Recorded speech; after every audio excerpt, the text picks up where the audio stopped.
gotta cool down, cool down, cool down, cool down, cool down, cool down, cool down, cool down. I gotta cool down, cool down, cool down, cool down, cool down, cool down, cool down, cool down. I'm too hot for this, I gotta cool down. I'm too hot for this, I gotta cool down. I'm too hot for this, I gotta cool down. I'm too hot for this, I gotta cool down. Pass me the fan, I gotta cool down. Hold on a minute, let me fix my crown. We the best here, yeah, there's no doubt. Wanna know how I do it? Let me break it down. Keep it moving to the top. Push it, never stop. Make it fun, make it pop. Hustle till you drop. Keep it moving to the top. Push it, never stop. Make it fun, make it pop. Hustle till you drop. I gotta cool down, cool down, cool down, cool down, cool down, cool down. I gotta cool down, cool down, cool down, cool down, cool down, cool down, cool down, cool down. I'm too hot for this, I gotta cool down. I'm too hot for this, I gotta cool down. I'm too hot for this, I gotta cool down. I'm too hot for this, I gotta cool down.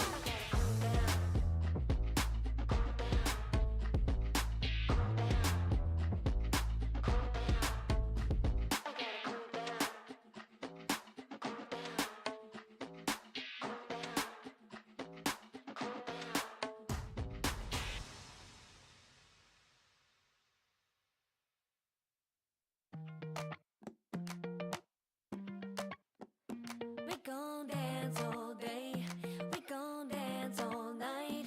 Let your body go, move it side to side. We gon' dance all day, we gon' dance all night. All we need is here and now. We say hi, we say hey. Throw your hands up everyone, yeah we here to have some fun. We say hi, we say hey. Time to party everyone, and it's only just begun. Hey yeah yeah yeah yeah, hey yeah yeah yeah, hey yeah yeah yeah yeah, hey yeah yeah yeah. When I'm with you, feels like time has stopped. I realize quickly, all I need I've already got. And there is no one who can tell me otherwise. I know we're living our best lives. We gon' dance all day, we gon' dance all night. Let your body go, move it side to side. We gon' dance all day, we gon' dance all night. All we need is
deserve a medal. Keep pushing forward, never settle, never settle. Keep it 100, yeah. On your way to the next level, next level. And while you're grinding, making dreams come true, sometimes you gotta let your body loose. Time to party, but those dance moves to good use. Let your hands go up, stomp your feet. Let me see you kicking it back on the dance floor, on the dance floor. Feel the beat, electrified. Move your hips side to side on the dance floor, on the dance floor.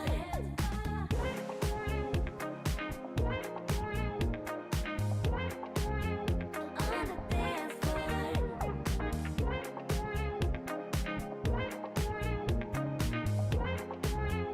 on the dance floor. Show up for yourself, never miss a single day. Be about it, let them know that you didn't come to play. 'Cause you got it, you mean it, you get there soon. And while you're grinding, making dreams come true, sometimes you gotta let your body loose. Time to party, put those dance moves to good use. Yeah. Let your hands go up, stomp your feet. Let me see you kicking it back on the dance floor,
it, I'm ready to do it, I can't be afraid now.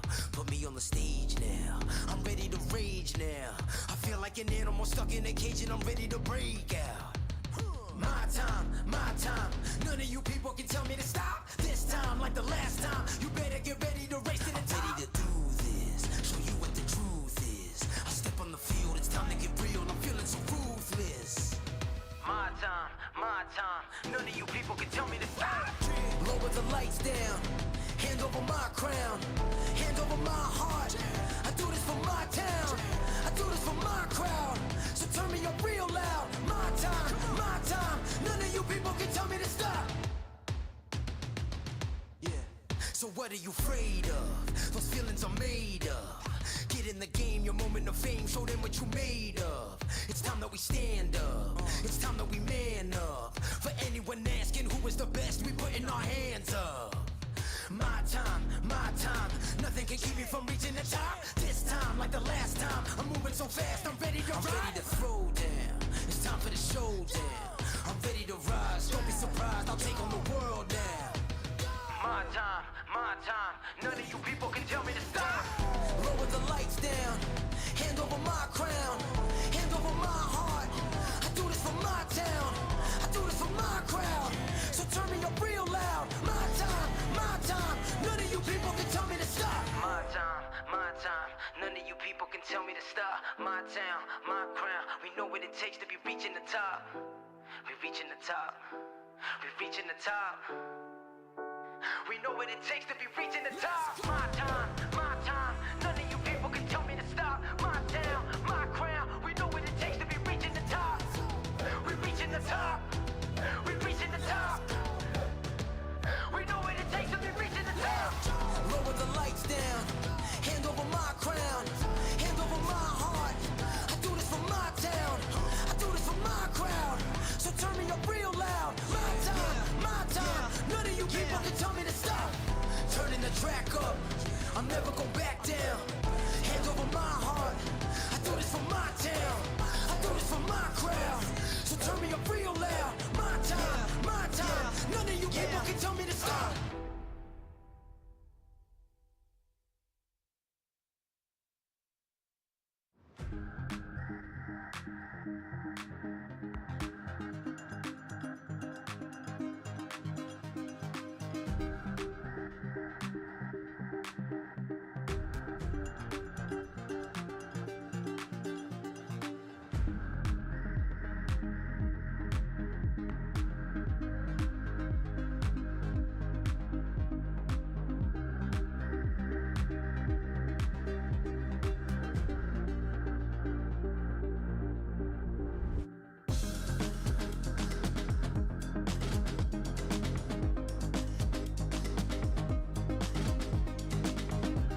check if my name in your mouth, better add the respect. Otherwise, pressure gon' be at your neck when I burn you like.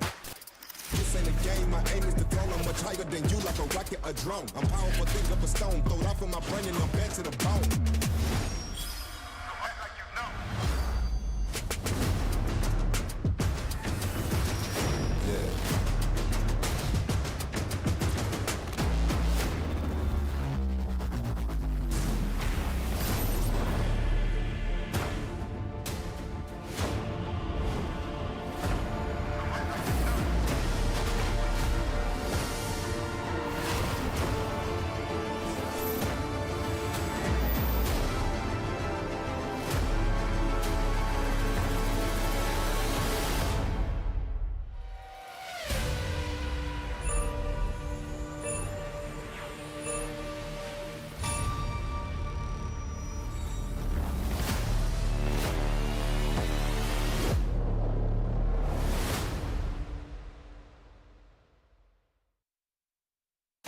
Welcome, everyone. We are back with week 2 here for the very first KDL regular season. My name is William Cho, joined by State.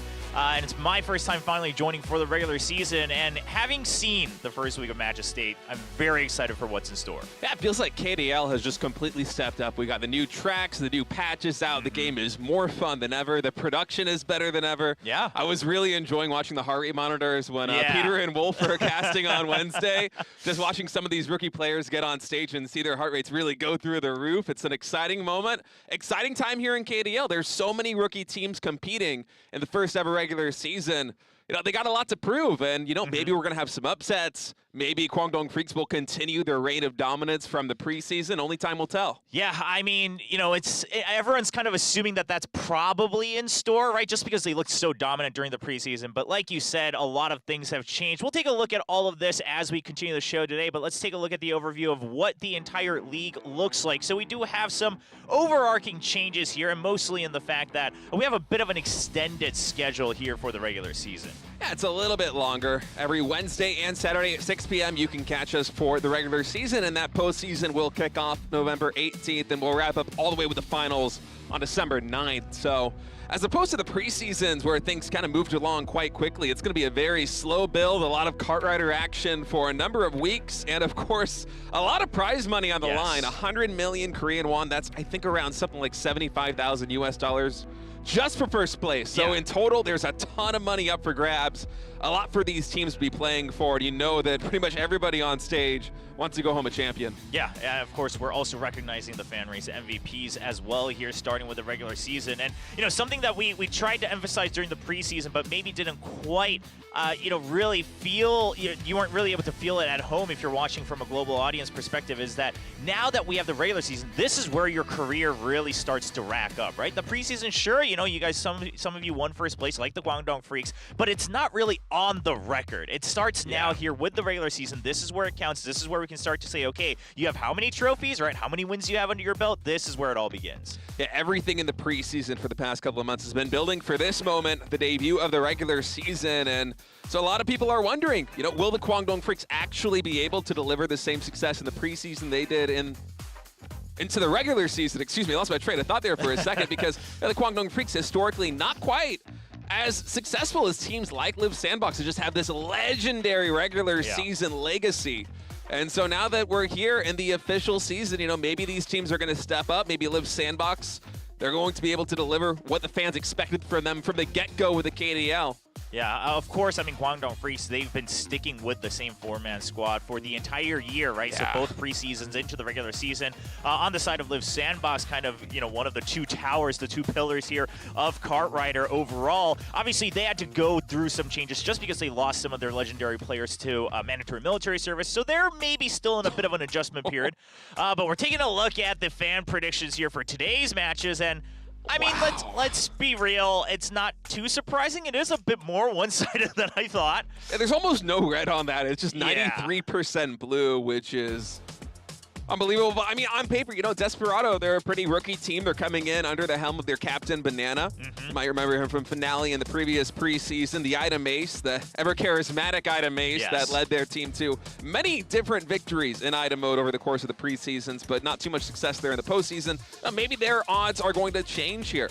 in their favor in the regular season, but going up against Guangdong Freaks on day 3 is kind of a David versus Goliath matchup, and the fan vote really proves it. 7% to 93%. Always versus NUTMITE. These are two teams that are, rookies, but NUTMITE a little bit more veteran with the roster. More of an even split there from the fans, but still heavily one favored. Yeah, I mean, I agree. That second match it's very much a toss-up. The first one, I have to say, in theory, yeah, Guangdong Freaks definitely favored. But the good news for Desperado is they also kicked off the season with a win under their belt, right? So that's why we saw earlier on the scoreboard, they are currently at the top next to Guangdong Freaks. So even should they fall to KDF this early, it's not like they're getting fallen all the way back to the bottom of the scoreboard. It's just like, okay, hey, this was a match we were always going to lose during the round robin. We can always get back into it. We started off with a win. We still have our foot in the door towards that postseason.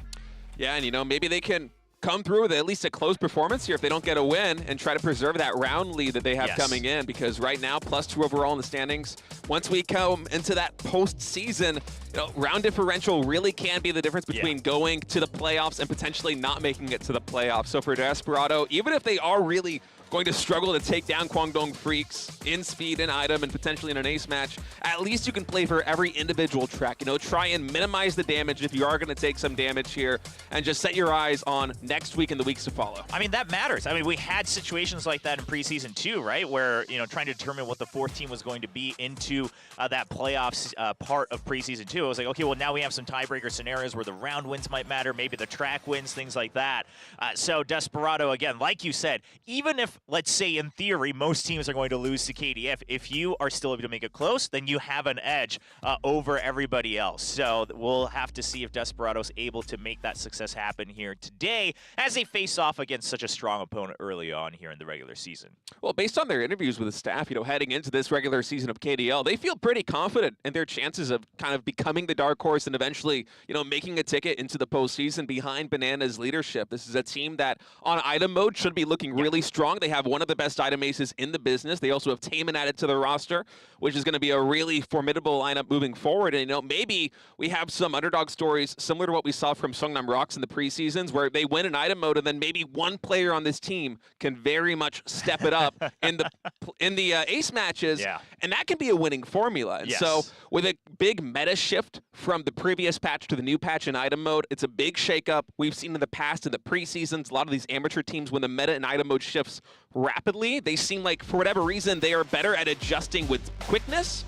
And so who knows? We might have an underdog story here for Team Desperado, who's getting ready to come onto the stage right now.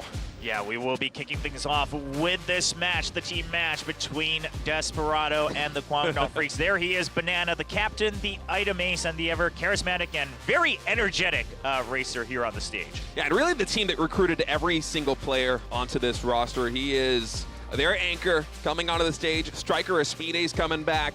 He's been saying in interviews that he's feeling really confident. He's pretty much all in on Kart Rider League for this season, is what he said. He is giving it his all. And everyone on this team's going to have to step up if they want to take down titans like the Guangdong Freaks, because this 4-man roster that's about to take the stage is, simply put, the best in the business. I would say that almost every single player on any single team could be the Speed Ace. These guys are top to bottom rock solid, and they're looking to continue their preseason success here in the regular season, starting off with a championship. I mean, there is a reason that they are so, in some ways, stubborn about keeping a 4-man roster, even in the team matches, right? Even though you still have to always play the item mode, even though we have these item changes, the game overall has changed with the cart bodies now being able to go up all the way up to the heroic level, things like that. And they're still saying, no, we believe we have the 4 best players in Kart Rider Drift overall in the country, and they're sticking with it. And so far, they've proven it here in preseason 1 and 2. I mean, we were talking about this too. You have a 4-man roster, you get that first place. You're not splitting the prize with a 5th or a 6th player, and that team is confident enough that they're like, you know what, we can just run with this 4-man squad. We don't need a 5th player. We don't need a 6th player in the expanded regular season roster size. We can just bring this 4-man team all the way to success as Desperado looks to avenge their struggles in the prelims and look to get a W streak here against the reigning preseason champs. I mean, it'd be a story, right? What a way to kick things off. You get your revenge coming up from the prelims against one of the opponents you had to meet there to enter here into the regular season, and then you were able to fight against Guangdong Freaks. So So this is funny because the main sponsor for Guangdong FREECS, Guangdong, they make a lot of like either medicine or supplements like that. They're a company that creates that. So they're saying, okay, we took down the nut, the NUTMITE, the peanuts. Now it's time for some medicine. So they're looking to continue chomping on their opponents here in KDL. That's more clever than I actually realized. It is pretty funny. I appreciate that breakdown there, William. As Guangdong FREECS just, I mean, they've been like this for pretty much, I think, preseason 1, where oftentimes in their trash talk, they're not even really fixated on their opponents. They're just like, nah, we're just going to look inward right here. We have the confidence. We don't need a trash talk. We don't need to try and fight a big game. And I mean, even here, being humble, we're not a strong team yet. Go easy on us. A little bit of tongue-in-cheek there as KDF. Absolutely the favorites to run away with this league, unless some of these amateur teams or maybe some of the pro teams that have been re-kitted in the first season of the regular season at KDL can step up and stop them. I mean, they're, love them or hate them, one thing that Guangdong FREECS is good at is that, they don't care about talking the talk. All they care about is walking the walk, right? Yeah. They say, hey, we'll show you on the track who's really better. I mean, who cares what the trash talk looks like? Let's see if they continue to do the same. And they want to get that continuous success right off in the first track because we're going right back to World Tour Terracotta Twister.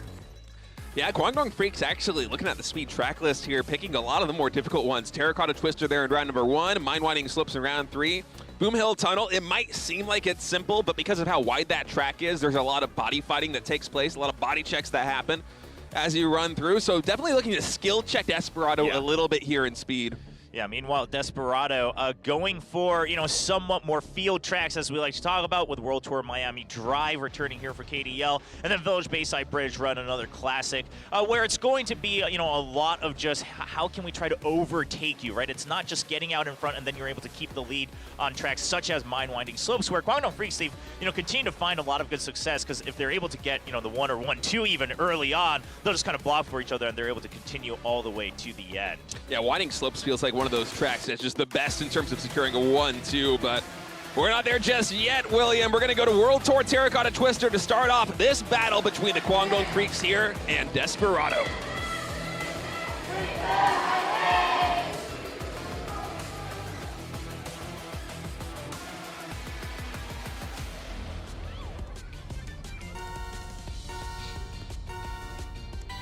And the race begins, a tried and true track here, especially for Guangdong FREECS, where they've continued to find success every time they've selected this track. I mean, their mechanical skill and their cornering especially is so good. And here on Terracotta Twister, where the 8 extra gears added from that heroic tier, it's going to be even more tricky to try to go through this inner area of the map, go through, all that terracotta.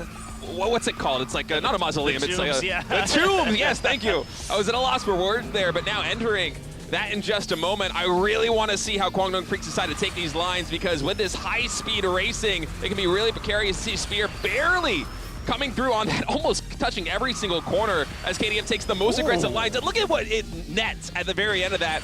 Spear able to get past Striker for a moment. Wow, Ghost, really good recovery. We got to give a round of applause on that side for Desperado, because Spear did everything he could to try to knock him off the track. But I do want to mention what we're seeing right now is a lot more just trying to push people as you're continuing your lines, because we have that patch change where you're not losing your boost gauge because of collision. So now it's much more about actually trying to shove each other out or just staying right ahead of them so they can't overtake you. And both teams are very focused on that. Yeah, there's a lot more body fighting that's actually taking place here. Desperado, I got to give props to them. This is one of the more difficult maps in the field.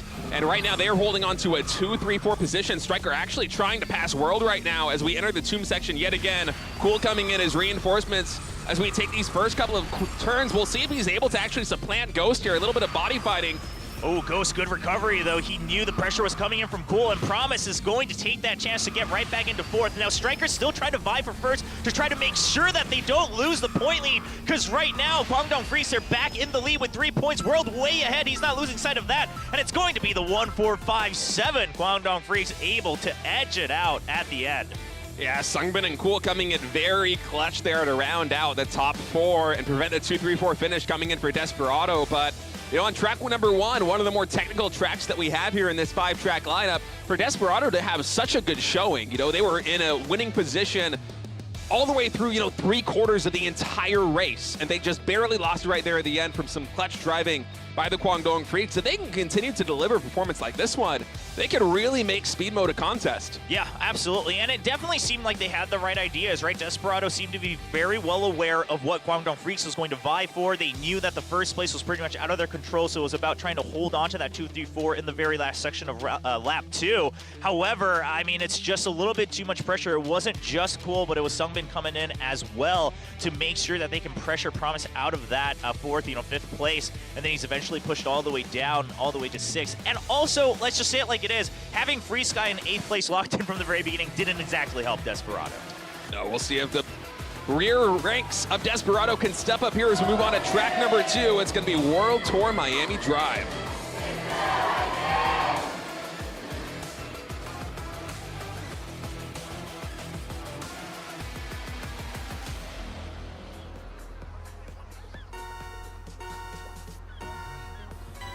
Guangdong Freaks looking to compound on that track 1 victory here as we go to Desperado's track of choice. Yeah, so while this track is wide and it is a bit of a field track, of course you have these boosters built in, which we haven't seen too many tracks return with this function here in Kart Rider Drift. This is one of the first ones they're seeing actually in the league. And so it's going to be a lot of contention of who can maintain that, because if you miss one of those, you're just way far behind. Yeah, and I can make taking some of these corners as well quite difficult, especially if you go off some of those jumps that happened earlier in the track. But Guangdong Freaks off to a really good start, even more solid than Terracotta Twister as World and Cool, both with blue nitrous gauges quite full, leading in the 1-2 finish. SUNGBIN doing potentially a little bit of sweeping here to try and solidify that. But Ghost, Speed Ace coming in. Yeah, he's trying to just keep up right up against Cool. And, Desperado, you have Ghost, you have Striker, you have these two racers who are able to always try to vie for that first place at any given moment. So Guangdong Freaks, you can tell, they're not playing lax here today. They want to make sure that they secure the victory here in week 2. Yeah, but SUNGBIN, World, and Cool looking so strong right now as we enter the second and final lap of this track. Promise and FREECS now, formerly known as Taman, trying to break through, but these collisions, not the best right now for Desperado, and Guangdong Freaks, it feels like they're really starting to solidify this 1-2. Yeah, and I was about to say, even though early on we saw on the minimap that Spear was all the way in the back because of the nature of this track and the fact that you still had Promise right nearby him, Spear found the opportunity to kind of disrupt the entire line, and now you're still keeping the safe 1-2 here for Guangdong Freaks. Yeah, Spear doing a great job of sweeping right there on the bottom rank as SUNGBIN and World like to hold on to this 1-2 finish. So for Cool and Spear right now in position 6 and 8, it's all about trying to build that nitrous gauge, the team nitrous gauge for SUNGBIN and World so they can finish with a 1-2 victory. FREECS hot on their tail, gonna try and catch up, but I think that lead is too much, Troba. Yeah, I mean, look at the way that World and SUNGBIN are racing. I mean, they're pretty much racing as one. It's almost as if they're chained to each other, tethered to each other, because they're constantly drafting off of it and able to maintain that boost from their teammates at the bottom of the ranks as well. So this is how you can tell, again, that this is just a very veteran team. Once they have the 1-2 locked in, they say, okay, this is a field track. It's really just about, maintaining that speed, and they're going to try to draft and try to overtake on these wider corners, maybe take a different build. Let's just make sure that we're maintaining top speed all the way through. Just make sure you continue to feed us boosts here at the top of the ranks. Almost a half second separating SUNGBIN in first place from Desperado's lead racer Striker there. As Guangdong Freaks, they look like they're gaining a little bit of momentum. That was a more solid victory than even on their map choice Terracotta Twister. Yeah, and then of course now we are awaiting track 3, which is going to be Mine Winding Slopes. Now, there were moments during the preseasons where Guangdong Freaks, despite picking this coming up track, they had some mistakes, but at the same time, you talked about it earlier, State, it's a very difficult technical track. So if they're able to get the lead, I mean, we should assume that they're not making any crucial mistakes where they're going to give up the entire points. No, I think this team has the mechanical skill to just be able to ride that momentum through on Winding Slopes as we might go to the deciding map here in speed mode between Guangdong Freaks and Desperado. It is Winding Slopes.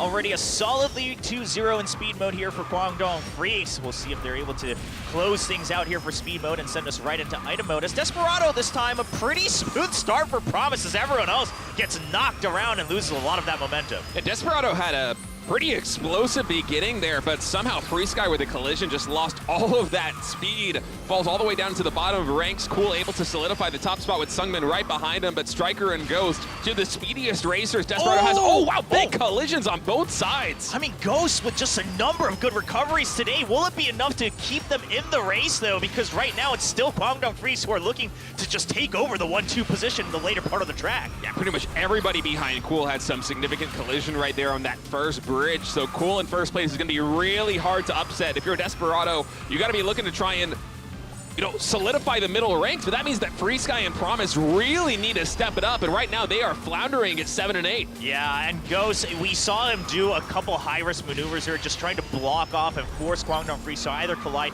straight into the wall or have to take the longer route. And Ghost, okay, despite making some of those mistakes, he's still able to contest, but is it going to be enough? Because right now all the odd ranks are in favor of KWANGDONG FREECS. Oh! Whoa! Out of nowhere, Desperado comes through with a 2-3-4. Ghost just made magic happen, as that was one of the most impressive comeback victories we've had here, not even in the regular season, but in the KDL to date, as Desperado just explodes across the finish line with a 2-3-4 coming from off the map. Yeah, I mean, this, I'm just going to say it, the entire team has to buy Ghost dinner, because the number of maneuvers he had starting in the tunnels all the way to the last jump, I mean, he literally single-handedly kept second place for the longest time and then disrupted KWANGDONG FREECS enough where they had to make the choice of either avoiding colliding or colliding and still losing speed on the jump. No matter which one they chose, it was a lose-lose, and to be able to single-handedly make all of that happen for the rest of his teammates to cross 2-3-4 is insane. I mean, that spin turn into the body check to allow his teammates to come back and regain. I'm so glad we're getting a replay out of this, because it was almost too fast to follow. Although this is, you know, right after the actual really hype moment, but it has forced, it basically what we're trying to show there is it had forced the rest of KWANGDONG FREECS to not be able to maintain their line, so they were still trying to figure out, okay, what's the angle I want to take the jump on, because if you're not taking that center route, you're going to hit the walls, and during that moment, Ghost was able to maintain his speed for second place, and then the rest of his teammates are able to just keep a straight line across the finish line. A great way to stay in the race as we now get to go to track 4, Desperado's choice of Bayside Bridge Run.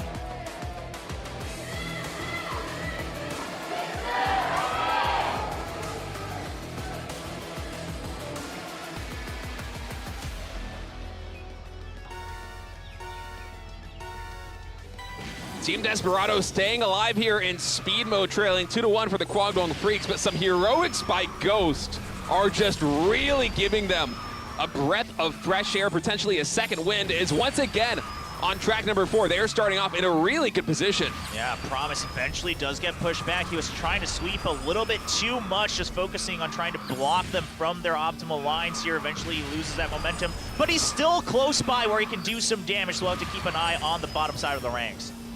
Yeah, Promise right now in 8th place. Ghost right behind him. Ghost is really good. I was going to say before he even came on screen, he's really good at climbing up the ranks, almost like Neil is in a way, as he's starting to contest one of these top positions. Coming into these turns right now, Striker doing his best to slow down both Spear and World, give FREECS some more breathing room. Oh, I love those collisions. Yeah. That body block so good by Striker, and now he's blocking World and Cool. I mean, just amazing sweeping. Eventually, though, it was a 1v2, so he could only choose one player, and even then, he's the one who lost more momentum. So again, we have to focus on the fact that while you don't lose boost gauge, if you're able to entirely block them, obviously their speed will drop, and that's what Striker was trying to focus on. It gives FREECS the opportunity, but Striker, he now needs to climb back up to secure this victory, because Ghost and Promise, they are locked in right now in 7th and 8th.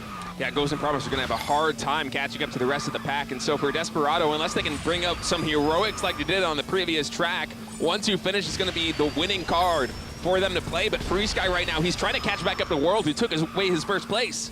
Yeah, he has both boosts already banked up, so he's able to use one, try to catch back up, but World still staying ahead. FREECS, he is able to find one opening, and Ghost now here trying to contest. If Ghost can jump over, try to secure the 1-2. No, it's going to be SUNGBIN who's able to block off all the members of Desperado, and the 1-2 goes to the KWANGDONG FREECS, who will close out speed mode 3-1. Yeah, but that was a valiant effort from FREECS and Ghost. Just the body blocking, they were trying to go for the perfect setup to establish that 1-2 finish, but I mean, with 3 racers all around him, it was a losing battle, and now KWANGDONG FREECS to no one's surprise, really, going to be taking speed mode 3-1. And if you're going to be a Desperado fan looking for the victory condition, you shouldn't be too concerned about speed mode. It's all about relying on Banana in item mode to come through in the clutch and force that ace match. Yeah, absolutely. And then meanwhile, also, if you're hoping that Desperado eventually will still be able to make the postseason, I think the fact that they were able to at least put up some form of a fight here in speed mode against a team like Guangdong Freaks, even take a track off of them. We talked about the round conditions, you know, the round differentials that might come into play in the later part of the season. I mean, Desperado, not a bad speed mode, and even better if they're able to take the victory here in item mode and take us to our ace match. Yeah, going 3-1 against the Guangdong Freaks is a pretty impressive performance for pretty much every single team, except maybe Live Sandbox, who on paper can really hang with them. As Banana swapping in now for Goes. Banana, the captain of this team, the anchor that assembled them coming in from preseason 2 into the regular season. This new squadron looking to try and come through in item mode with a significantly new meta, and we'll see if the Freaks can continue their success from week number 1 and deliver yet another win. Yeah, I mean, in some ways, you have to wonder if because of the gear changes right now with better stats that you can add on to your cart bodies, does it favor Guangdong Freaks in some way? Because you're able to continue to just play that tempo style and keep the momentum, keep the speed up, stay up in that first place or close by it. We'll have to wait and see. Now, we're looking at the track list. It does look like Desperado, I mean, both sides really going back to mostly Old Faithful. We do have Graveyard Cemetery Circuit coming back out. And, of course, you have a couple of those jump shortcuts that could make or break the deal if the items are timed right here with that pick coming in from Guangdong Freaks. Yeah, no surprise that Desperado is going to be trying to choose some of the more complicated maps, such as World Tour London Night, that very often does come down to timings in that final lap, as Banana's going to try and set up one of those wombo combos potentially for his team. He'll come out with a bang here and take the lead in item mode. Desperado would really love to force an ace match here against the league favorites. We do have a lot of fans for the Guangdong Freaks, and no surprise, I mean, they won both preseason team modes back-to-back, but can they make it happen when it matters as we continue the regular season? It's going to be the first track of item mode, World Tour London Night.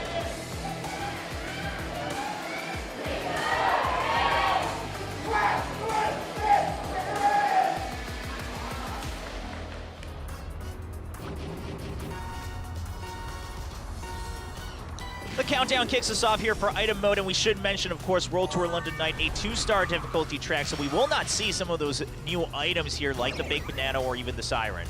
Yeah, it's going to be a little bit more classic kart rider drift here in item mode, although I gotta say, with the gears, it feels so much faster, and that was a great point that you made leading into this match, that, you know, the higher speed that you actually can attain here with those additional gears and the new heroic tier added in the previous patch, it does make this feel a lot faster. That is something that in the long term can favor a team like the Guangdong Freaks. Yeah, I mean, you know, just try to get that lead, and even if you take some damage, you're able to get it right back if you just get one nitrous or such like that. But as you mentioned, State, this track, no matter what happens in any of the metas so far that we've had, it does seem to always come down to that very last lap. It's a very timing-based track, so we'll have to wait and see. As promised, able to kind of take a hefty lead. He does have the double EMPs just in case for a later part of the track. Yeah, double EMP, potentially not the best item setup right now for Desperado, as they had a 30 EMP, I believe, on FREECS there for a moment. But for now, Promise could be holding on to those. Finally does cycle them out as he tries to get something a bit more useful. And Guangdong Freaks, Cool and World, off to a really good start. Actually, for now, coming into the finish line here of lap number 2, Guangdong Freaks for a moment was holding on to all top 4 spots, so tempo absolutely in their favor. Yeah, now Desperado, though, they do have the double Guardian Angels, or they used one just now to make sure they can try to climb back up, because as you mentioned, Guangdong Freaks was keeping the tempo, but they do have good defense already lined up. If they can find a good opening, no scanner on the side of Guangdong Freaks, they don't know what Desperado has in store just yet. Guangdong Freaks just not keen on exactly what the plan is from Desperado, but Desperado, look at their setups. They have a lot of nitrous. They even have some magnets and a nitrous right there on Promise, and SUNGBIN here on the high ground, going to try and take that boost, and his double nitrous coming through with a turn. But Promise, here he comes. He used the magnet. He tries to catch up, but SUNGBIN, it's just too far. No, the bump on the corner, and Promise is able to avoid it. SUNGBIN felt the pressure. He surely saw it on the minimap. Maybe even a call was made. He tried to take it too close, and Promise is able to sneak right on by. Yeah, that corner plus the rocket coming in. I mean, Desperado just kind of showing their veterancy here in item mode, as Banana has been a specialist for a long time coming. item ace on every team that he's participated in so far here in the KDL, and for good reason. You see it right there, Desperado. They did not lose their cool there at the end of lap number 2, despite the pacing Guangdong Freaks had. And coming down that home stretch, we talk about how this is a timing-based map. The item setup that they had was fantastic. There were multiple chances. They had various players with nitrous. They had one player, I believe, with nitrous and a magnet. And on top of that, in the finish line, the critical moments, they come through with some key attacks. And if there's no shield on SUNGBIN there to parry it away, that plus the corner basically it seals the envelope on that track. Desperado able to pick up a nice win, and Banana looking really confident on stage. Yeah, well, we're going right onto track 2. Can they continue the momentum as we go to Guangdong Freaks' choice of one of the newer themes coming in? It's Graveyard Cemetery Circuit.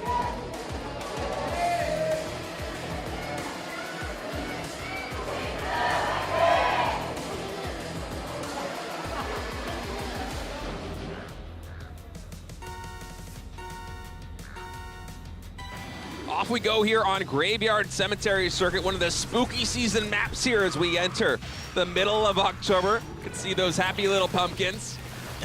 Well, they are getting smashed as we go through the track. Yeah, maybe they're a little bit less happy as all their item boxes get picked up. It's like, no, those are our children.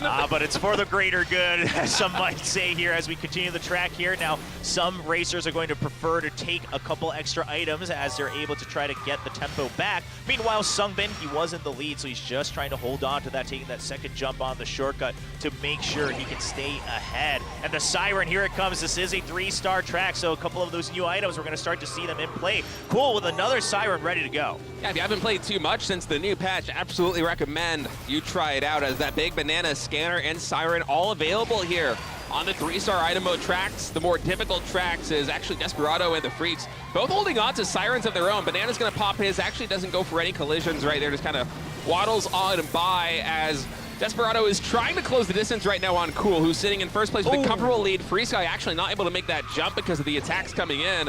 And Cool, behind all of this, also has a double shield. Look at the mini-map right now. He is starting to get some serious momentum. Yeah, I mean, this is where that tempo comes into play. This is when the higher gears really come into play, because Cool, more shields to go. You got to get that UFO. I mean, Banana's holding on to it, but I don't know. I think you try to get the tempo back a little bit, especially when Promise is so close. Try to make sure you can close it out, and Cool, there we go. The attack's finally landing as he tries to take that jump, and Promise will now contest for first place. Yeah, that UFO coming in clutch there is Cool. Finally gets supplanted out of first place, and he's going to battle for it back. Here with Promise, a little bit of body blocking right there as we have some slow-mo sweeping coming through, and more attacks coming in. Guangdong Freaks trying to set up for a good combination here as we enter lap number 3. Yeah, FREECS does have the magnet and boost combo once again, so a bit of a classic try, but everyone else kind of evened out. We are now starting to see some of those items get cycled through. Promise, really good defense, ready to go. He's got that shield, blocks out the rocket. He gets another one and the EMP as well. The EMP gonna be really useful here, but the shield pop is a little bit too late. FREECS will see if he can come up and solidify this position. I think, in fact, he will. But the magnet, yeah, it's slowing him down, but it's not going to be enough, Will. And that's going to be Desperado going up 2-0 here in item mode. And I don't know, man. They're starting to make me a believer. That was a really solid victory there in track number 2. I think Banana is leading this team to an ace match. Absolutely. You'd love to see it. I mean, what a story it would be. And sure, you know, the banner of Desperado, we're calling it the amateur team because they don't have a pro team backing. But some of these players, again, we've seen them time and time again. And then on top of that, Banana's trying to bring together an entire new combination of this roster. And it's looking great. I mean, halfway through that track, we did see Guangdong Freaks gaining a lot of tempo, but one good lightning resets that tempo, and then Desperado looking for that win condition. Even if the shield doesn't work out, they still have another boost ready to go. Really good setups here in item mode. Yeah, it feels like Desperado has an answer for every single trick, every play that the Guangdong Freaks are bringing to the table as Banana's leadership, his veteran status as an item ace across multiple teams, paying dividends here for the amateurs trying to upset the top dogs. We'll see if they can seal the deal here in item mode as we move on to the next track. It's going to be Glacier Polar Halfpipe.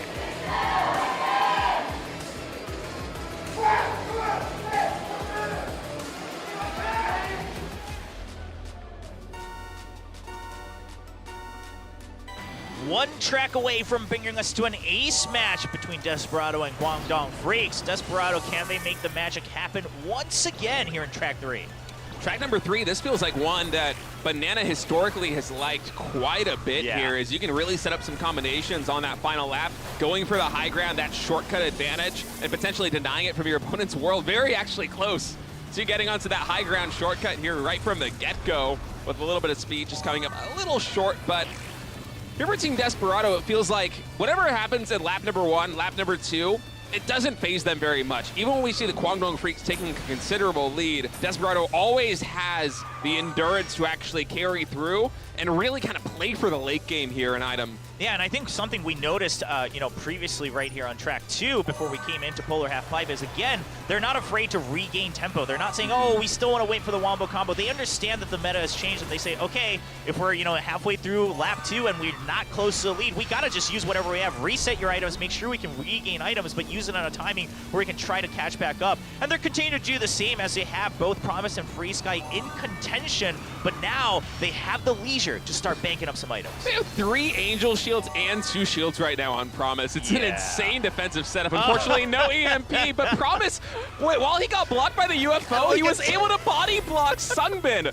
And SUNGBIN's just waiting, trying to bait out another item as well, right? Trying to make sure that his attack lands even better. A lot of mind games there from the 2 players. But eventually the stalemate, it is going to reset as FreeSky with the double Guardian Angel now in first place. Yeah, and you see Banana right there for a moment on screen as we entered lap number 3, just completely slowed down, wanted to pick up a double item right there, and really just kind of take more of a shot-calling role as we're going to go up onto this. Actually, Banana here with a double Nitrous saved up.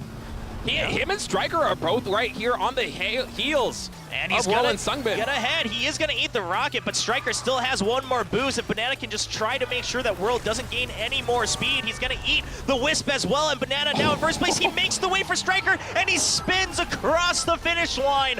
What a setup as we see a clean 3-0 in item mode, and Desperado will be taking us to an ace match against KWANGDONG FREECS. Man, I gotta say, I was expecting Desperado to come through with some big plays and potentially beat the FREECS here in item mode. I was not anticipating a 3-0, and we were talking about coming into this one, even if you don't beat the FREECS in the ace match in speed mode, even if you walk away with an L, at least play for the round differential.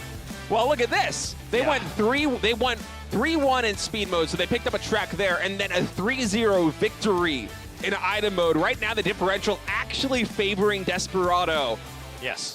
And here's pretty crazy. And here's the crazy thing, right? Is that, I mean, who knows who's going to actually enter the ace match here, but Ghost is another one of those players that some of the other pro players have said, okay, he's someone that we got to watch out for. And Ghost actually said coming into the regular season, one of his goals is he wants to make sure that he doesn't lose in ace matches. If he enters today, he's going to have that chance to make that happen, and against some legendary players on the side of KWANGDONG FREECS.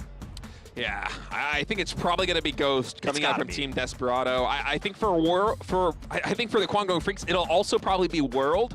Their speed ace coming through, although we have been surprised by them in the past. The thing about this team is, really they can take just a name out of a hat. Yeah.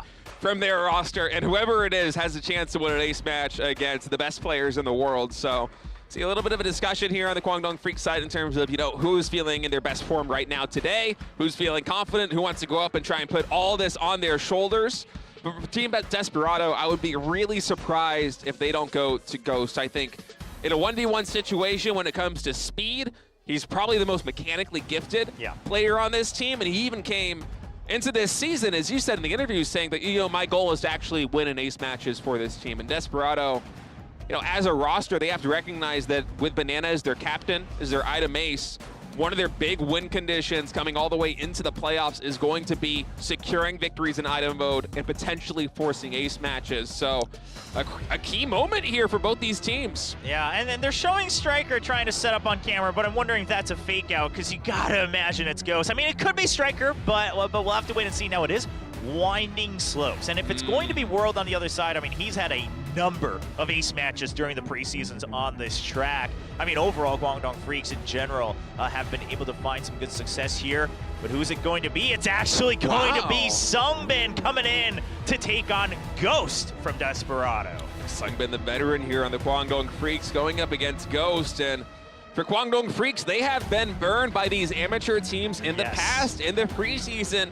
In KDL preseason too, it seemed like it actually might have been one of their big weaknesses, were these amateur teams upsetting them heading into the playoffs. And so for KWANGDONG FREECS now coming into the regular season, going up against Desperado here in the ace match, you got to think that the pressure is going to be a little bit higher than it was before. They might have that monkey on their back whispering into their ear, like, are you really going to be able to step up and beat this amateur team, or are you going to relive the drama of KDL preseason 2? We're about to find out as we're going into an ace match between these two teams. The track is going to be Winding Slopes.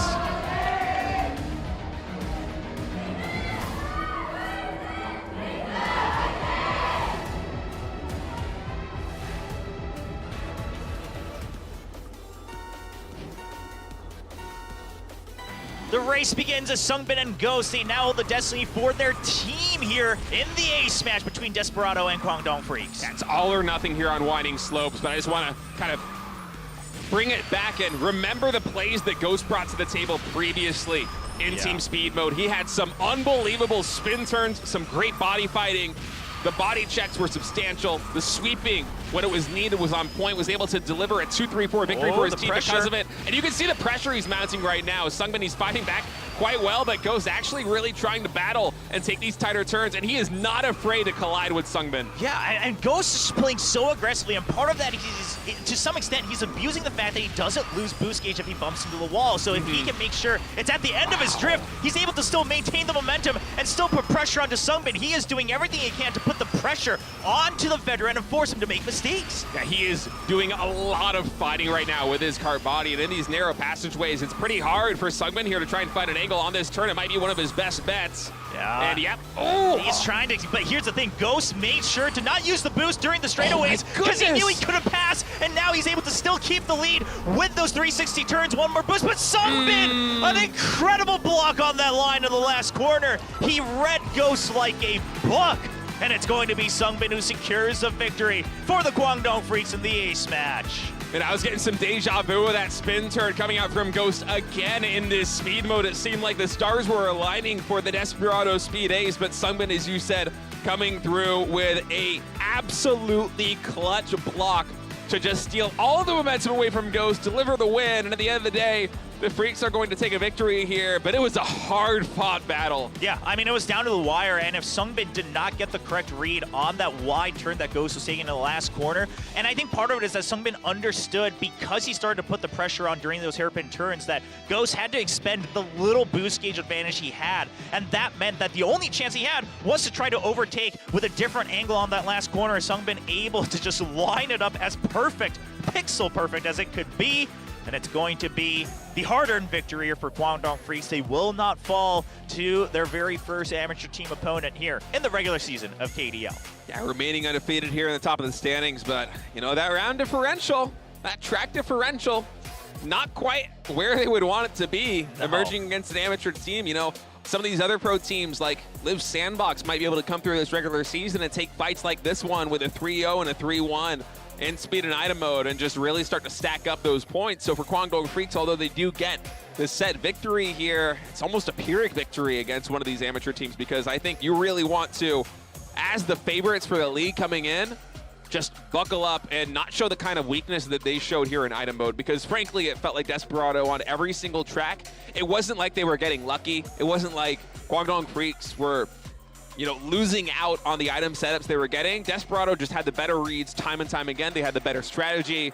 And so for the Freaks, that's a little bit concerning. And for Desperado as an amateur team, I think if they can continue to deliver that kind of performance, they are going to be able to set up quite a few upsets against these pro teams. Absolutely. And if, you know, if more of their players aside from Ghost, you know, are able to have that mechanical prowess, right? Because it definitely seems like even in speed mode, they have the right ideas of what the opponents are trying to do, what your win conditions are, but Ghost may be seemingly the only one who can always execute their answers to perfection, right? Some of the other players maybe, you know, getting a little flustered when they're having to go into these physical scuffles against their opponents. So if they can brush that up during the regular season, because remember, we have a decently long regular season to go with only 2 matches each week, so we'll have to see if Desperado can grow into a new form and maybe even take a spot in the postseason.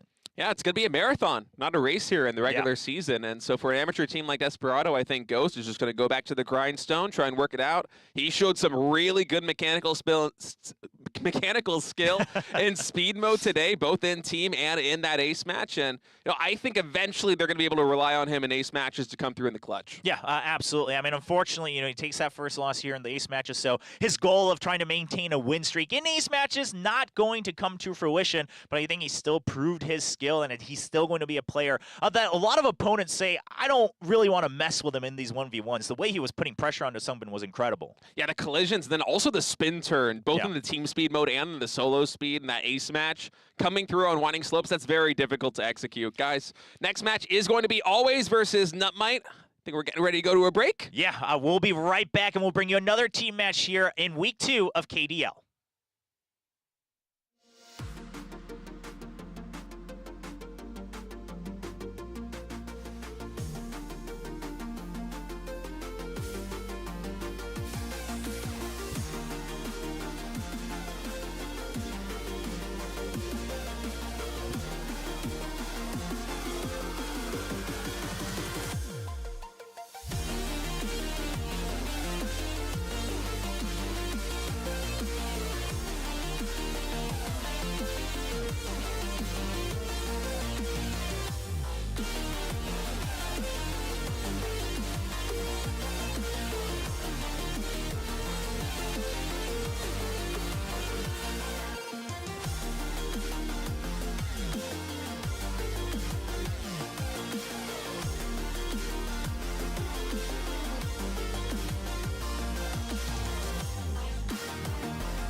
here. So Neil and Jimin, they have to kind of secure the 1-2. It's their only win condition, but this is the tricky part. And World doing such a good job there with the inner lines. Oh, even colliding right there. Oh, World, watch out. Colliding right there. Oh, World, watch out. Actually, Neil. Jimin gets knocked off the track, so Neil's going to be, that's good here for Live Sandbox, but KWANGDONG FREECS is locking down the 2-3-4. That is a win condition here in track number 2 with only 200 meters left to go. Unless Yeonsu can somehow close the distance. No, it's going to be the KWANGDONG FREECS going up.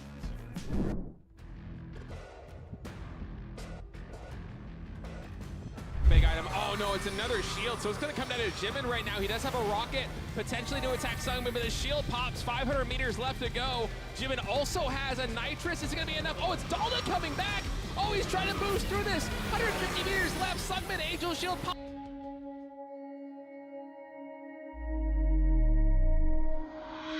Luckily for him though, World coming in from the outside out of seemingly nowhere, able to clutch it. I thought for sure Dalda was going to be able to pass it at last.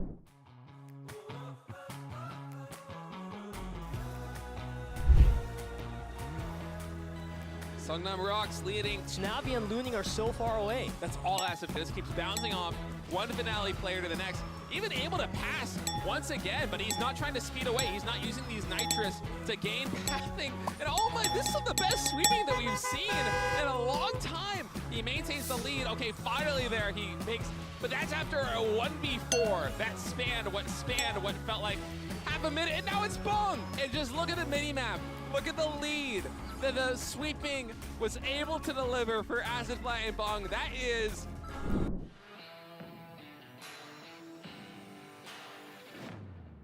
And it is going to be Looning for Rocks and Thing for Finale Esports. Yeah, no surprise. Again, but as long as he stays within the draft range, he can time that perfectly and actually make the ball in his court once again, which is what we're... And Peter, I think it's probably going to come all the way down to the hairpins. And keep in mind that Thing's heartbeat got fast. He's really focused. He knows that he can still win this. He's going for the draft very soon. Coming in on the hairpin turns, these one might tell the tale, and they're neck and neck coming down this home stretch. 500 meters left to go. Ding's heart rate about to eclipse 170. Looting takes the pass right there. He's in first place. The draft is not going to come through, and he is going to be victorious here and deliver the victory for Team Rocks, the Speed Ace.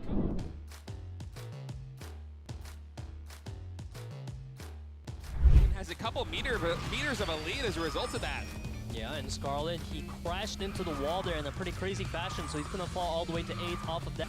Globally and within Korea. Yeah, right now it's a lot of fierce battle happening. World, Neil, and Jimin all trying to be there, but now as we enter the terracotta section, the tomb, it's going to really start building that lead for the person. Jimin and get the better trade. Looking at the nitrous gauge with only 500 meters left to go. Very even. Oh my goodness, World! Yeah, big collision right there. Jimin's going to lose a lot of ground, fall all the way down to the 4th place, and actually it's Hong coming through unscathed after all of that conundrum. All those...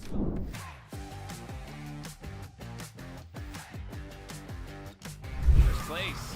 Yeah, but it's definitely scary when you have World up in the front like that, because I feel like World is just going to wait patiently, look for these body blocks that he's been doing so well throughout the... Multiple walls and falls all the way down to 7th place after a respectable start, and now Jimin coming through the shortcut. Oh, another one. Yeah, that was a scary moment there with World, but Jimin seems like he got the better end. Yeah, and it seems like Hong... Results of the nitrous gauge not getting depleted as much when you have collisions, right? Yeah. And that just leads to a little bit more chaos and a little bit more mistakes when it's a free-for-all, when it's every man for himself. And now it's Jimin, Neil, and World battling for top 3. Oh, Neil styling on it, man. That was a beautiful 360 spin. Will he be able to gain enough nitrous gauge to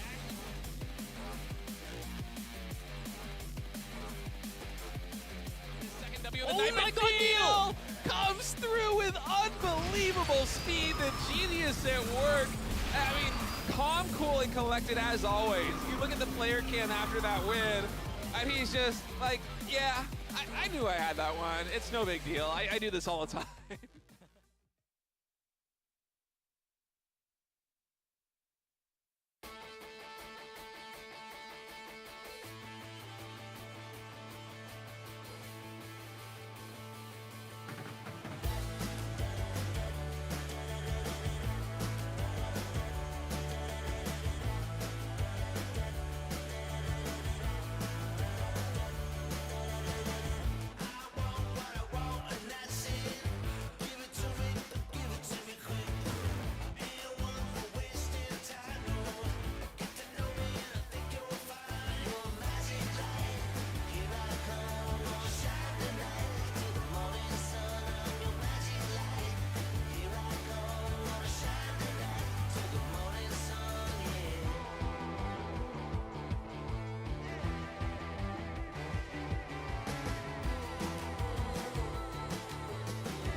gotta cool down, cool down, cool down, cool down, cool down, cool down, cool down, cool down. I gotta cool down, cool down, cool down, cool down, cool down, cool down, cool down, cool down.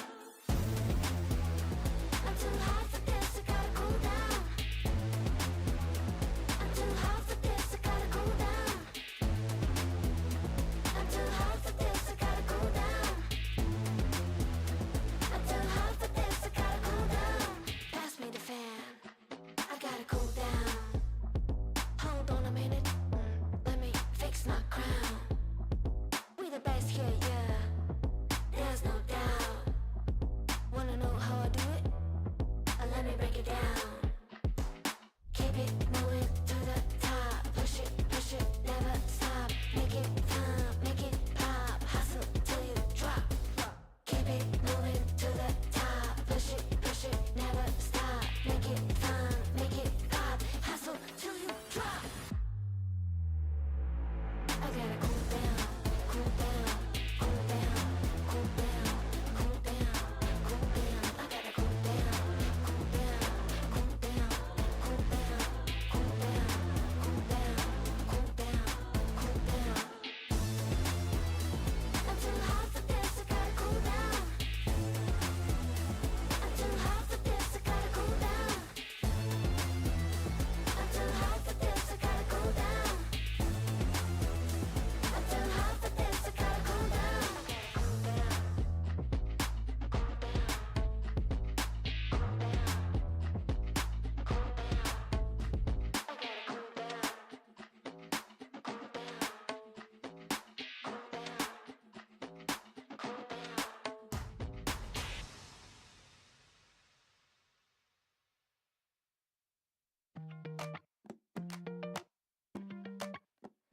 We gon' dance all day, we gon' dance all night. Let your body go, move it side to side. We gon' dance all day, we gon' dance all night. All we need is here and now. We say hi, we say hey. Throw your hands up, everyone. Yeah, we here to have some fun. We say hi, we say hey. Time to party, everyone, and it's only just begun. Hey, yeah, yeah, yeah, yeah. Hey, yeah, yeah, yeah. Hey, yeah, yeah, yeah, yeah.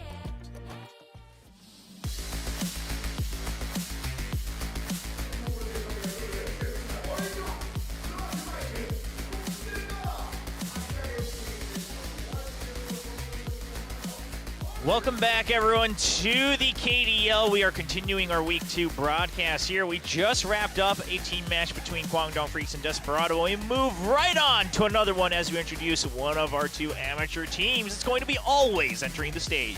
Yeah, battle of the amateur teams right now. We'll see which one can step up. Are we going to have a winning streak coming in? As five-man roster on stage, Diamond the Speed Ace. He has been turning a lot of heads with his performance in ace matches throughout all of the prelims. Going to see if we can ride that momentum here against NUTMITE, who's going to be entering the stage in a moment. And I got to say, NUTMITE, we were talking about this before we went live on the broadcast. It sounds like a spread for a sandwich. Yeah, it does have that sound going on. But NUTMITE, now, of course, this is kind of a brand and logo that some of the players have used in one of the other leagues for Kart Rider previously, but now they're bringing over the brand to the KDL, the Kart Rider Drift League. And with some familiar faces and some newer faces as well. So I think that's the big story here is, kind of a mixed roster here for NUTMITE. Meanwhile, Always, it's pretty much all rookies entering their first, professional league here in the KDL. Yeah, NUTMITE, despite being an amateur team, a little bit more on the veteran side of things than their opponents here. But, coming in through the prelims, Always really had their number. I believe, if I'm not mistaken, NUTMITE's only loss in the preliminaries qualifying into this season was against this rookie team, Always, and it came down to the ace match. Diamond was able to step up then. He was also able to beat Ding in another one of the ace matches, so he has just been absolutely killer and coming in clutch for this rookie team on screen right now. As they say, a flawless victory streak from the prelims to the main stage. Diamond shines in the main event as well, and Diamond absolutely has been shining, man. That's like a 20, 30 carat diamond. I don't know carats. I actually don't know jewelry. Is that a small amount? Is that a big sounds amount? like a very high amount.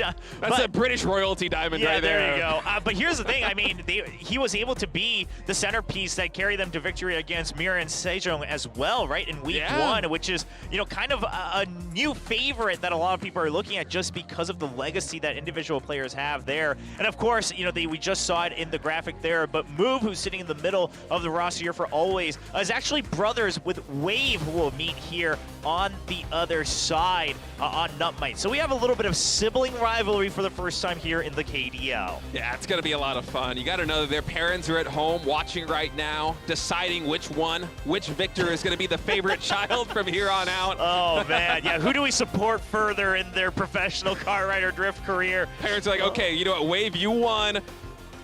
Move, you got to stop playing, man. Look, your brother is better. Go back to your studies. I'm just playing around. Yeah, but here's the thing. I mean, sometimes that happens, right? I mean, I'm sure some of our viewers out there, maybe you've had experience with that as well. But, you know, since the younger brother won last time, it's the older brother's turn now. So Wave is 2 years older here on the side of NUTMITE.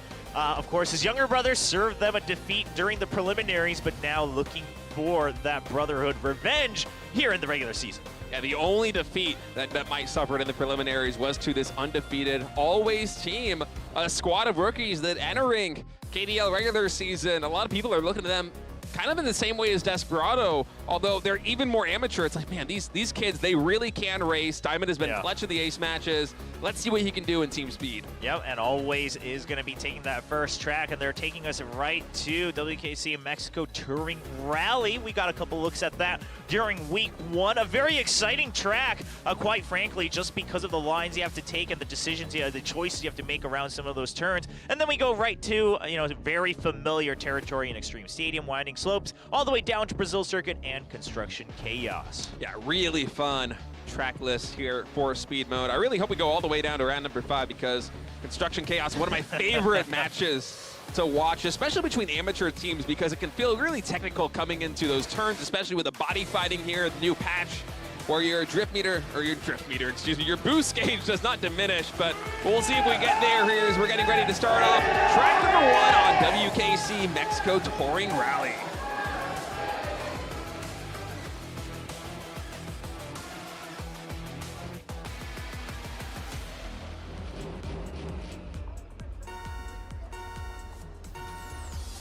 Starting off this team match here in Mexico, as we see Always and NUTMITE in the speed mode race between the two teams.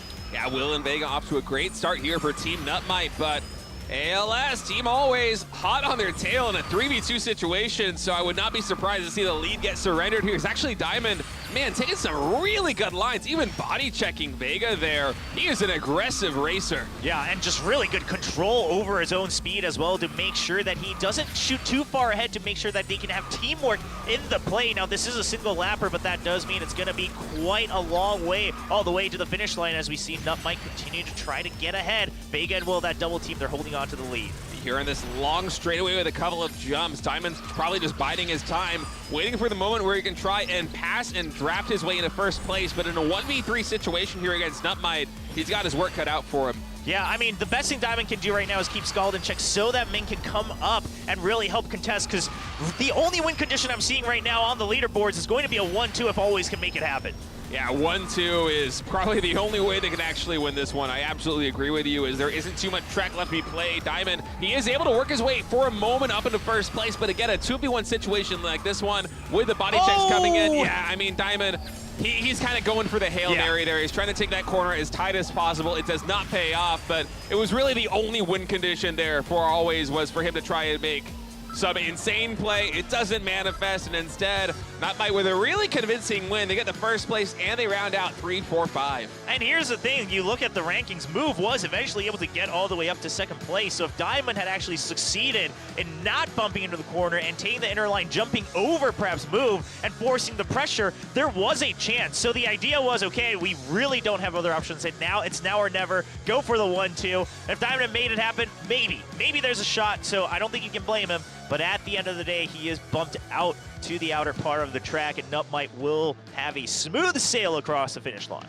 Yeah, good start here for Team NUTMITE, but I really like what we saw from Always there, just recognizing the situation and absolutely sending it. If you're in a position like that one where you have literally no other win condition, there's no reason not to try a crazy play like that one. Diamond showing some really good smarts, although it did not pay off there in track number 1. Those are the kind of plays that they are going to add up over the course of a regular season, maybe even a best of 5 like this. Yeah, we'll have to wait and see if they're able to regain their composure as we go right into our second track of speed mode. It's going to be familiar territory going on to Glacier Extreme Stadium.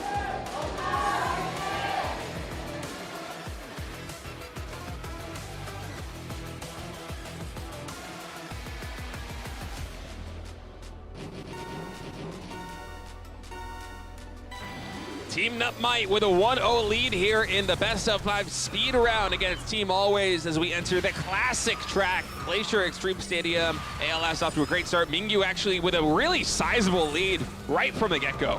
Yeah, we'll see if he's able to keep that. I mean, with this much of a lead, you want to just hold on to first place, right? You just have to trust that your teammates are able to do something, and then worst case, go for a Hail Mary stop near the end. And this is a track where that can make something happen because you have those hairpins and the jump towards the very last part of the track. Yeah, we've seen some real upheaval there on the hairpins, but Mingyu actually seems like he got caught for some reason on that wall, maybe a collision with Will or with Skald, and so he's going to fall a little bit down to the 5th rank, and Diamond's going to have to try and play a little bit of a sweeping role here as he takes these tight inner lines. He wants to try and buy time, but Wave is doing a great job of zoning him out.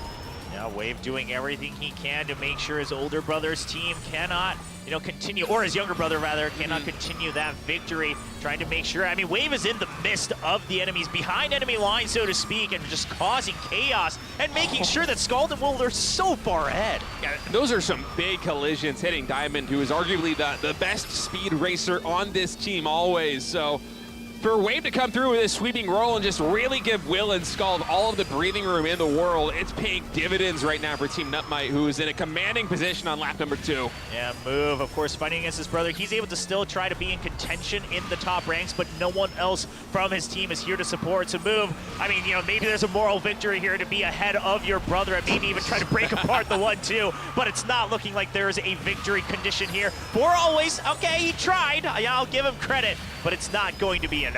No, coming down this final straightaway, Move goes for a big body plug there on Wave, but I think that's just sibling rivalry as the 1-2 was sealed for NUTMITE. And a little bit of spice there from Team Always, but NUTMITE, why am I having such a hard time saying this? NUTMITE going up into a 2-0 lead here in speed, looking very solid, both on track number 1 and track number 2. Yeah, I mean, now we have to mention that Always, in the week 1 match against Mira and Sejong as well, they lost 3-0 in the speed mode, but they were able to bring it back in item mode, eventually won the ace match with Diamond. So we'll see. I mean, maybe they're just saying, okay, you know what, let's just reset, focus on item mode. But it's not over yet. I mean, we've had some crazier stories before in the preseason for KDL so far already as well. And NUTMITE, we talked about this, you guys talked about this in week 1, but they're known for their full tracks, right, in any of their matches. So see if that continues here in week 2. Mine Winding Slopes could be track number 3 as the players are getting ready to load into the game. NUTMITE on match point right now in a very quick speed mode, already up 2-0 in a pretty commanding fashion.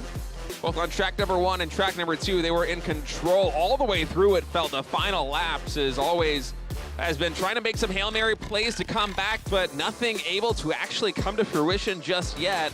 Let's see if they can change their luck as we enter track number 3. Match point here between Team Always and Team NUTMITE.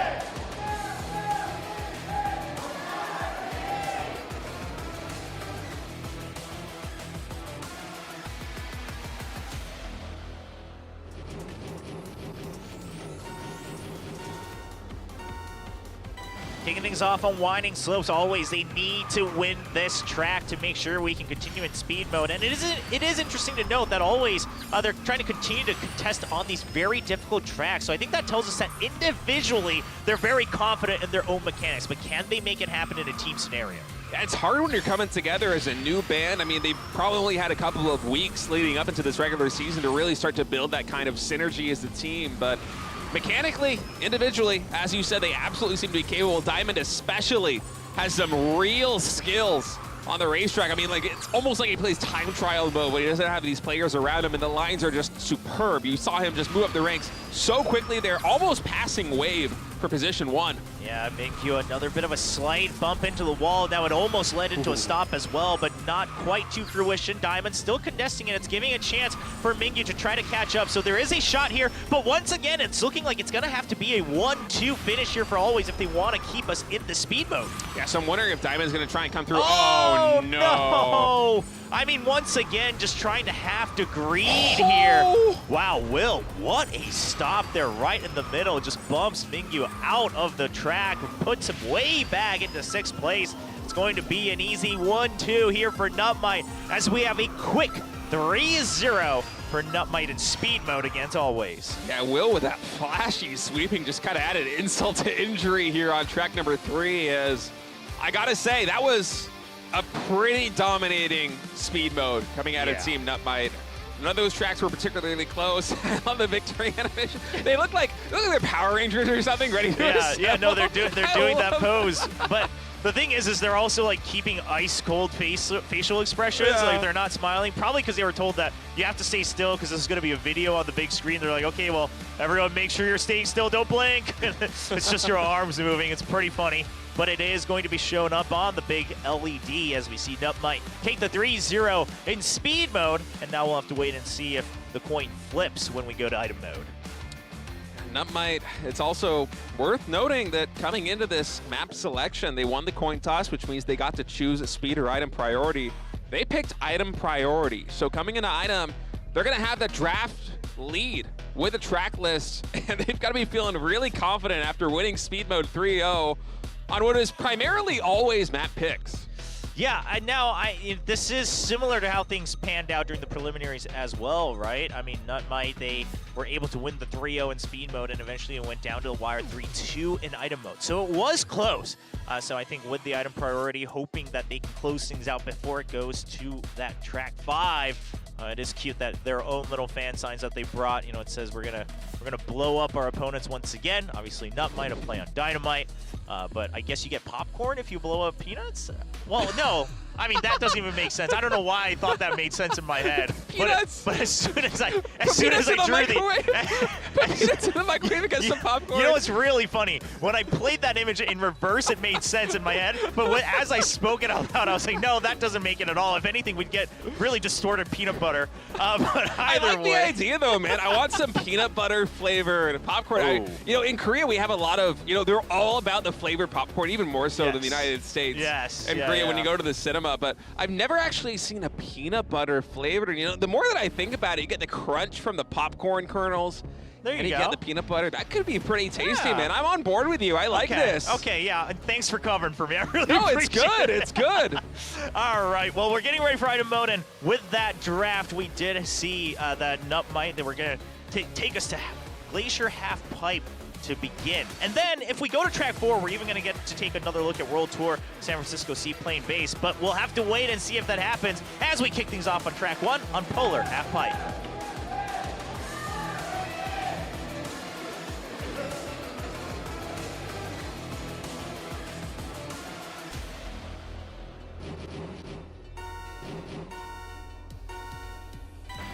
And we begin item mode, best of 5 here between NUTMITE and Team Always on Polar Half Pipe. This is a 2-star track, so we will not be seeing any of those new items come into play right here. In fact, if we want to wait to see those, we're going to have to hope that this item mode round goes all the way to round 4 and round number 5, as we have 2 3-star tracks to close things out. But up until then, a little bit more classic item mode for you. Yeah, I mean, it looks like both teams, you know, probably trying to stick to what they had been practicing before. I mean, sure, there's still the meta adjustment with the upgraded cart bodies, with the higher top speed and acceleration and things like that. But at the end of the day, you're still working with the same set of items at the very least. So we'll see what both teams have cooked up. As we do see Will, he's able to keep a pretty hefty lead, but he's slowing things down to make sure he can pick up the items. He's gonna just make sure the attacks are in some fashion wasted on him as we enter lap 2. Yeah, I mean, he had no shields at his disposal, so if you're sitting right there pretty in first place, almost no matter what, you're gonna get aggroed down and you will be slowed. So instead, just, you know, slowing up his roll, trying to double up on the items instead and play that more defensive role, just as you said, absorb some damage for the team. Yeah, right now we my do goodness. see. Okay, a Guardian Angel still being held on by Skald, and you know, everyone on both sides, I mean, we can see all the items, but I think they have a feel for it as well, just because of the number of items that are being thrown out. Okay, not too many attacks coming out. We can try to hold on to that Guardian Angel. This is one of those times where we can look for a timing here going into lap 3. Yeah, with a lot of players actually holding on to a Nitrous, it seems like we will have a pretty significant number of racers who, should they decide to really hold on to that through the majority of lap number 3, they're going to get to the shortcut, right? They're going to go up onto that top side half pipe. They're going to get some speed boost. They're going to have a shorter track to work with, and it's going to come down to that. I think we had one player go off the track there for a moment. All right, yeah, we'll have to wait and see what's coming of that. But meanwhile, we do have Diamond with the Magnet and Boost. So we'll have to wait and see how that's going to be used. It does look like it's just thrown out right away. We're going to have to wait to see what's going on here with one of our racers. But meanwhile, Wave's still in first place. Seeing if he can just maintain that, because the race is continuing for the time being. The UFO comes in just in time. And Knight, he's going to be able to keep up the speed just enough to cross the finish line. Yeah, you know, considering they always had a team member that disconnected on that, but they were still able to deliver the win, I wouldn't be surprised if this record actually stood. They were up 1-0 here. We're going to have to wait and see what the admin decision will be coming through. As you can also see the players all kind of looking to their left to the main stage to try and hear. They're applauding, so I think that one's actually going to connect. Yeah, all right, there we go. I mean, it looks like, you know, maybe this was a scenario. I mean, obviously, you're going to have all sorts of scenarios listed out in the rule book, but at the end of the day, the decision is, okay, the race was good. It will continue, and it's going to be always that is able to finish up. And you could tell that, you know, despite something happening during the race, you did have all the members of Always still looking for that win condition. They said, okay, let's first of all finish the race, because you don't know. You don't know for sure how that's going to pan out. You don't want to risk everything by just putting up your hands. They'll get that first win, try to claw us back into another ace match. Yeah, pretty an impressive one, too, considering that Node had that disconnect. That's probably, what, 2, 3, maybe even 4 different items that they were not able to utilize in that final lap, because Node in the rear could have been bringing out Angel Shields. He could have been maybe popping a UFO to try to attack the lead racer for Team NUTMITE. So Team Always, despite being down a man, the third lap, come through with a victory, and starting to get a little bit of recollection of the way those preliminaries went, with NUTMITE dominating in speed mode and then ALS able to bring it back an item. Yeah, we'll see if it continues in the same fashion, or maybe even smoother in item mode for Always, because it was a close 3-2 during the preliminaries. Now, of course, we do have the admins on stage making sure that, you know, no further errors are happening here on the side of Always. It does look like it was a bit of a tech difficulty, so we'll have to wait to find out what happens there. I know this was the very beginning. We're just taking a look at a couple of these highlights. Some good water balloons that came out as well. And towards the end, the UFO just lines up against Wave. And meanwhile, Knight, he's able to actually use that EMP to dispel the Magnet, make sure he maintains that top speed to cross the finish line in time.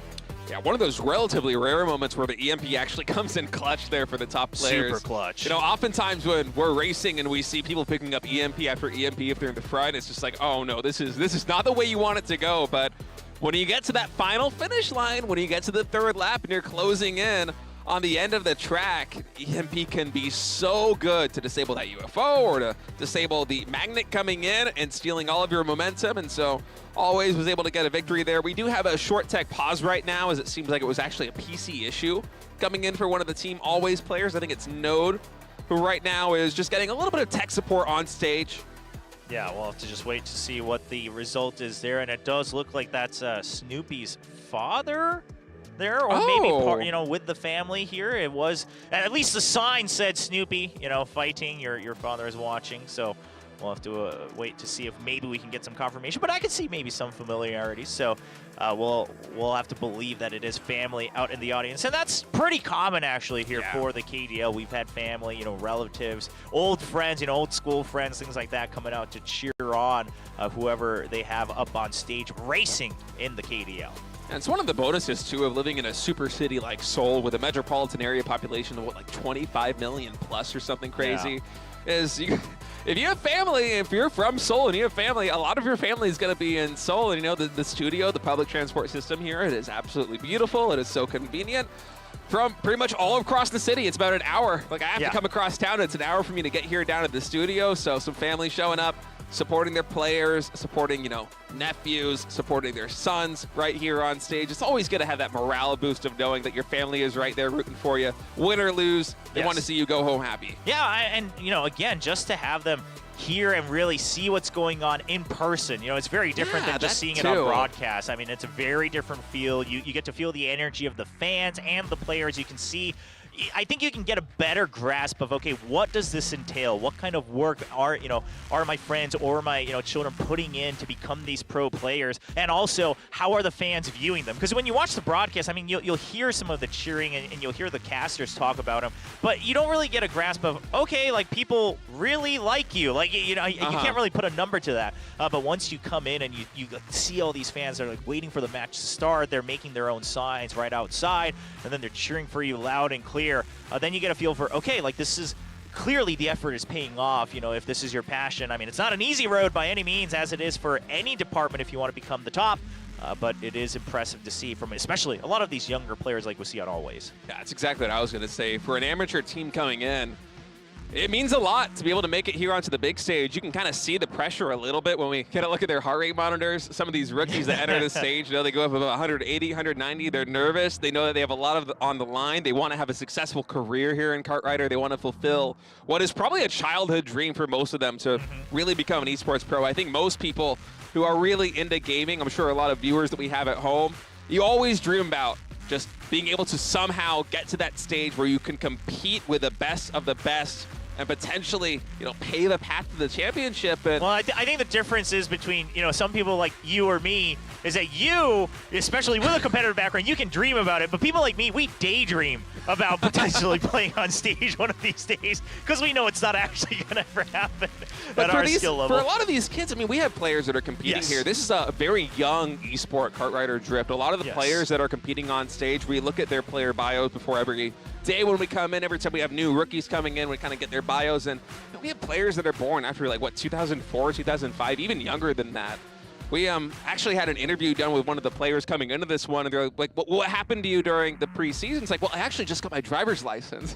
You've been racing in KDF, you're racing in KDL, you're racing these karts as your career, trying to make something happen, and you just got your driver's license. It's like coming of age. Did we make sure that he knows that he doesn't get a boost if he drifts in real life? Because if he's trying to instant boost across the freeway, that's probably not a good look. Hey, you get first place here in KDL, you split 100 million Korean won with your teammates, you take your little cut of that. Maybe you get 20 million, 25 million if you're there on the FREECS. Okay, yeah, all right. Maybe you could actually, you get like a little moped or something as a starter vehicle out here. Maybe you could get some nitrous set up, You never know. You never know. Maybe some real street racing these guys are able to do. I mean, I'm not necessarily condoning that, but no. You want to do some Kart Rider drift on the streets of Seoul. It is possible, but just definitely not a rush hour because you will not be going faster than 30 kilometers an hour. Definitely not. So much traffic here on the streets of Seoul. In fact, yesterday I had to come from a little bit west outside of Seoul all the way to the eastern part of Seoul for a little bit of a picnic with some friends. It took us, maybe 2 hours to crawl across the expressway. I mean, it was the start of the weekend. It's rush hour. It was kind of the worst of all combinations. But hey, that brings us back to the subway system is very good.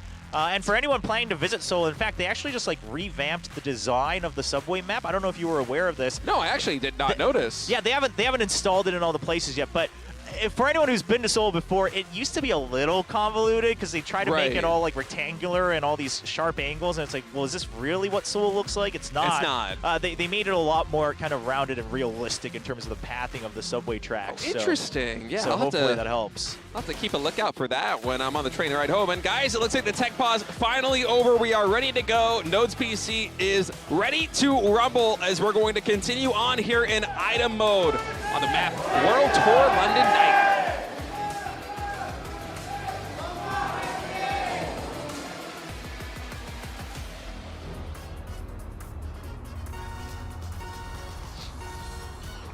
The race begins, and in case you've forgotten, yes, we did have a race on our hands while we were talking about the Seoul subway system. Always currently leading 1-0 in item mode, but NUTMITE did win the speed mode, so this is now a contention for ace match between Always and NUTMITE. And during the preliminaries, Always was able to just barely edge out NUTMITE with a 3-2 victory in item mode, force an ace match that Diamond was able to win, I believe, over Will, if I'm not mistaken. So Always trying to repeat that performance from the preliminaries here and off to a good start with a 1-0 track win. Knight does get UFO'd right there, but overall ALS taking good tempo here to match with NUTMITE. Yeah, I mean, they're able to just make sure that they're in contention, trying to just vie for tempo, make sure that items are being cycled on both sides so that no one can just sit on a really good timing combo going towards the third lap. Got some more water balloons coming in, none of them actually connecting just yet, as they're a little bit tricky, but one of the changes in the patch, by the way, that I absolutely love is when you're playing in-game, you can actually see on the minimap where the water balloon is going to connect if you throw it, which is a really nice quality of life thing. It's going to make it a lot easier for noobs like us to actually set up those combinations if you're playing on, some of the more dangerous lava maps where there's these bridges that you cannot dodge a balloon on. Should you throw it at the right timing? Now, you as a casual fan at home, you can kind of play like one of these pros and line it up. There you go. Try to get a nice, 3-man, 4-man even landing on the water balloon. Love it. But right now, Skald with double shields, not going to protect him against that UFO. The Guardian Angel is used just to try to cycle for some tempo as we see a lot of nitrous boost on both sides. Now, neither team entirely aware of the arsenal of their opponents, but both teams have aces holding on to the Magnet Boost combo. Will it come into play as we enter the last part of the track? Really big water balloon gets the lead racer there from ALS, and now Will has a massive lead. Luckily, the Magnet actually slowing him down, and Node, oh my goodness, is he gonna be able to win this? It's a 1v1 for the finish line, but Wave with the boost, just barely. The boost plus the slightly better line is going to be getting a win here for Team NUTMITE, and that one came all the way down in the wire. You can see kind of a sigh of relief from the bench, as that was a really scary situation. Wave had Node and Knight right behind him, and that short little boost was just enough momentum to carry home the win. All tied up now 1-1. Yeah, I mean, I think Node didn't want to drift too hard on that last corner, just try to maintain top speed, and Wave says, I'll take that risk, but I'll use an instant boost, and he's able to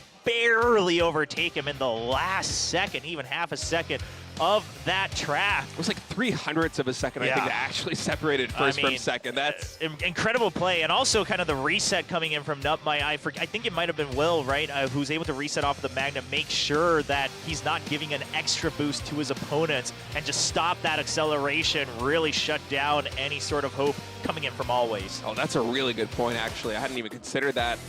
As we're going to get ready to go to the next track here. It's going to be Forest Misty Falls, all tied up 1-1 here in item mode between Team Always and Team NUTMITE.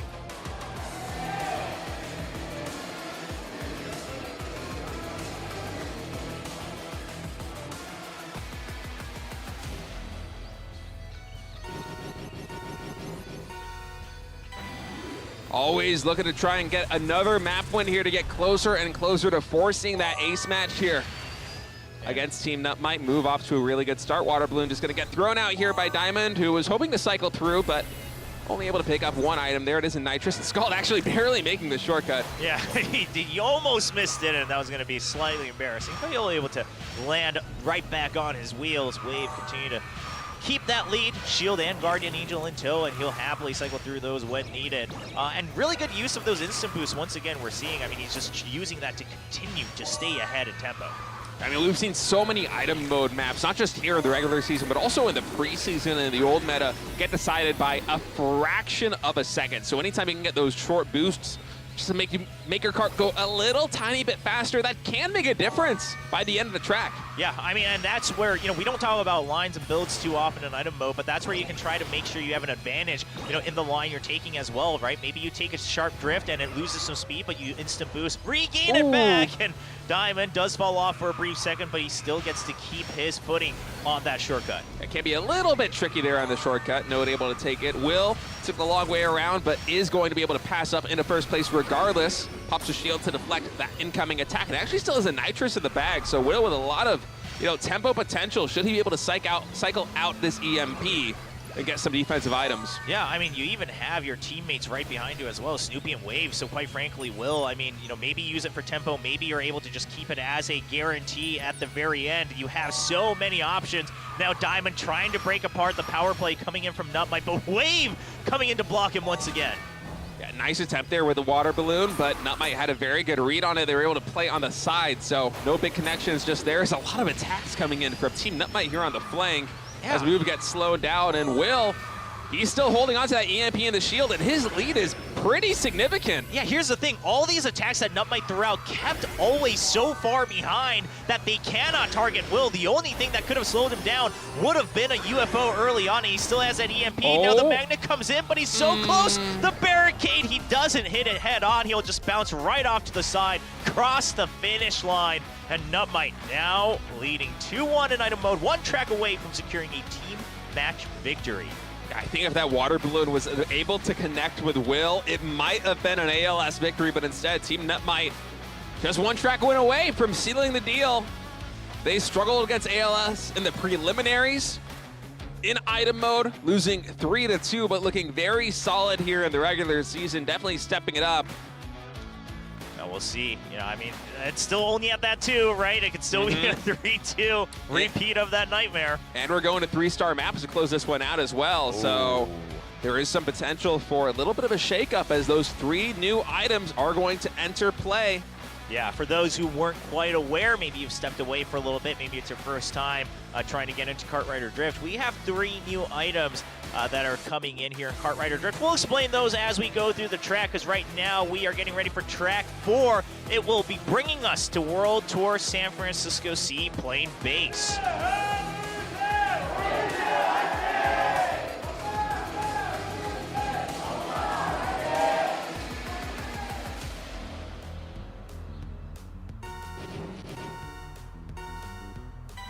And we're off, and we should note, not only is this a 3-star track, but it's actually one of the longest tracks we have in item mode as well. So this one's going to turn into a bit of a marathon as we see tempo plays continue on back and forth. Yeah, and you got to think that as a result of this, it's going to play very different than the track compared to, like, you know, maybe World Tour London Night, where it's all about the finish. Here, I think it's going to be all about the tempo. So it's going to be attacks coming in.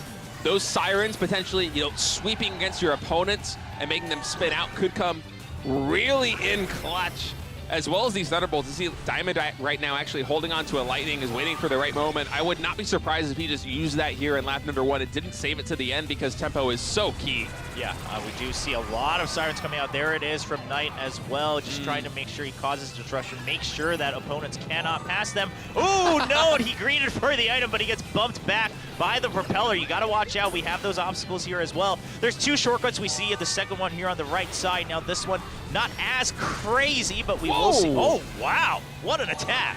Yeah, that water balloon got a pretty significant number of players right there as Team ALS consolidating a little bit here in the front for a moment, was holding on to the 1, 2, and 3 spots. In fact, they do again with Knight not too far behind. So certainly tempo-wise, Team Always in the lead. Yeah, and you do have a little bit of defense, a little bit of team attack in that Lightning Bolt as well on Diamond. So Always has a decent arsenal. Now we'll see Snoopy with that Siren. Not going to find much use for it just yet, but if he can catch up, or if his oh no, Will actually going to get bumped back from Snoopy as he has to use the Siren to make sure he deflects some of the opponents coming up from behind. Now Team Always still holding on to some very key items. That Thunderbolt was not used early on. It seems like Diamond is waiting for the critical moment to do maximum damage. He doesn't want to use it too early and give up tempo. As right now, Wave, Snoopy, and Will, all for Team NUTMITE, leading the charge right now. So ALS is going to have to start thinking of a game plan to try and hold on to this one. Yeah, I mean, NUTMITE, just the team playing coming in with it. So there's that huge banana. It's the big banana coming out. And Diamond actually going to get shoved off the shortcut. He actually has to take the long way around this time around. So Knight, now the only one, he gets denied an item as well from Will. This is not the way you want to start the last lap here on Seaplane Base. Yeah, but luckily, as you said, this is one of the longer tracks that we have in item mode, if not the longest. So some pretty significant time for him to start to kind of gain ground again. Keep in mind, ALS Diamond, he is still holding on to that Lightning, and you know, on paper it looks good, but the Angel Shields here for Team NUTMITE have me very concerned. Yeah, I mean, there's a lot of defense. Now you can see NUTMITE, their goal is to just cause disruption, right? Even if Snoopy does get bumped all the way back, as long as they're able to keep Will in the lead and he's not affected by one of the Lightning Bolts. You still have another one, but we still have another shield on Will. Is that Lightning Bolt going to be enough? It just gets used, and there's another Guardian Angel, still another shield, double shield in the bank. Will just use everything right away to make sure he is not affected. The rocket does spin him out, and then the Lightning Bolt, it's just going to be an entire chain as Move. The UFO will slow him down, but Node right behind him should be able to keep the lead. Oh, the boost from Skald. Skald had that nitrous, but he got hit by the water wisp. Oh my goodness! That was just like, it just kept going back and forth and back and forth and back and forth to close this one out. And ALS with one of the most clutch water wisps of all time. If that attack does not hit at that timing, we're going to NUTMITE just winning in speed, winning in item, but ALS somehow stays alive. And that water wisp, I want to go back into a replay. I really hope that we get to see it. I'm wondering if they had that in the bank and it was saved, or if they picked it up with the last item box. Because I think it might have been that last box. I think so. And like, what a clutch drop, because, you know, even if you spin him out with a rocket, he might still have enough momentum to actually win. He was so far ahead. The water wisp. Yeah, he was so far ahead with that boost. I mean, that's why I was kind of just thinking in my head, it's over. I was just waiting for him to cross the finish line. But then the water wisp comes in from right outside the screen, and he's lifted up into the air. Without a shield, nothing you can do about that. You can try to get out of it early enough, but you lose your entire speed. But no, we're going to have to go right on to the next track as we try to get to the end of this team match. It's going to be track 5, Factory Cogwheel Crush.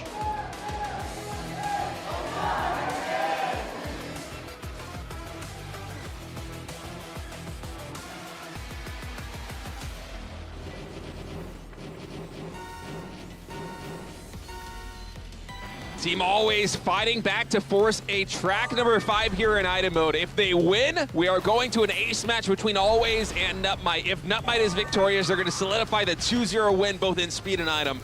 Oh man, NUTMITE, you gotta be imagining that they're thinking about the preliminary match once again. The 3-2 looming over their head. Currently tied 2-2 as Diamond just trying to keep some tempo. We'll eat up some attacks, but Move is there to cover him right away.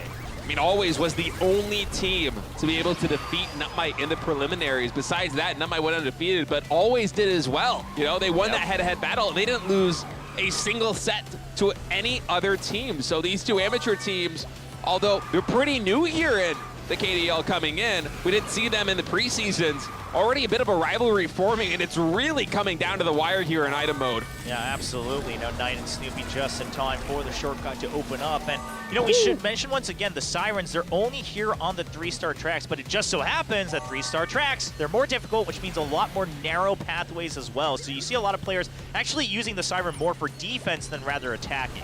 Yeah, occasionally you'll see a player, if they're just kind of clustered around a lot of opponents, pop that Siren to get 1 or 2 spin outs, which absolutely is worth it. But as you see Wave, he's just waiting for the right moment. And maybe with that Nitrous, Nitrous, do a little tiny boost, pop that Siren, spin out one of these players on ALS. It is all about tempo here as we enter the final lap.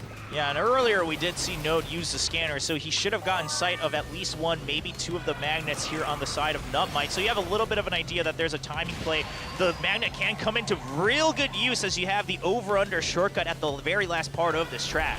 And look at how many players right now are set up both with a Nitrous and with a magnet.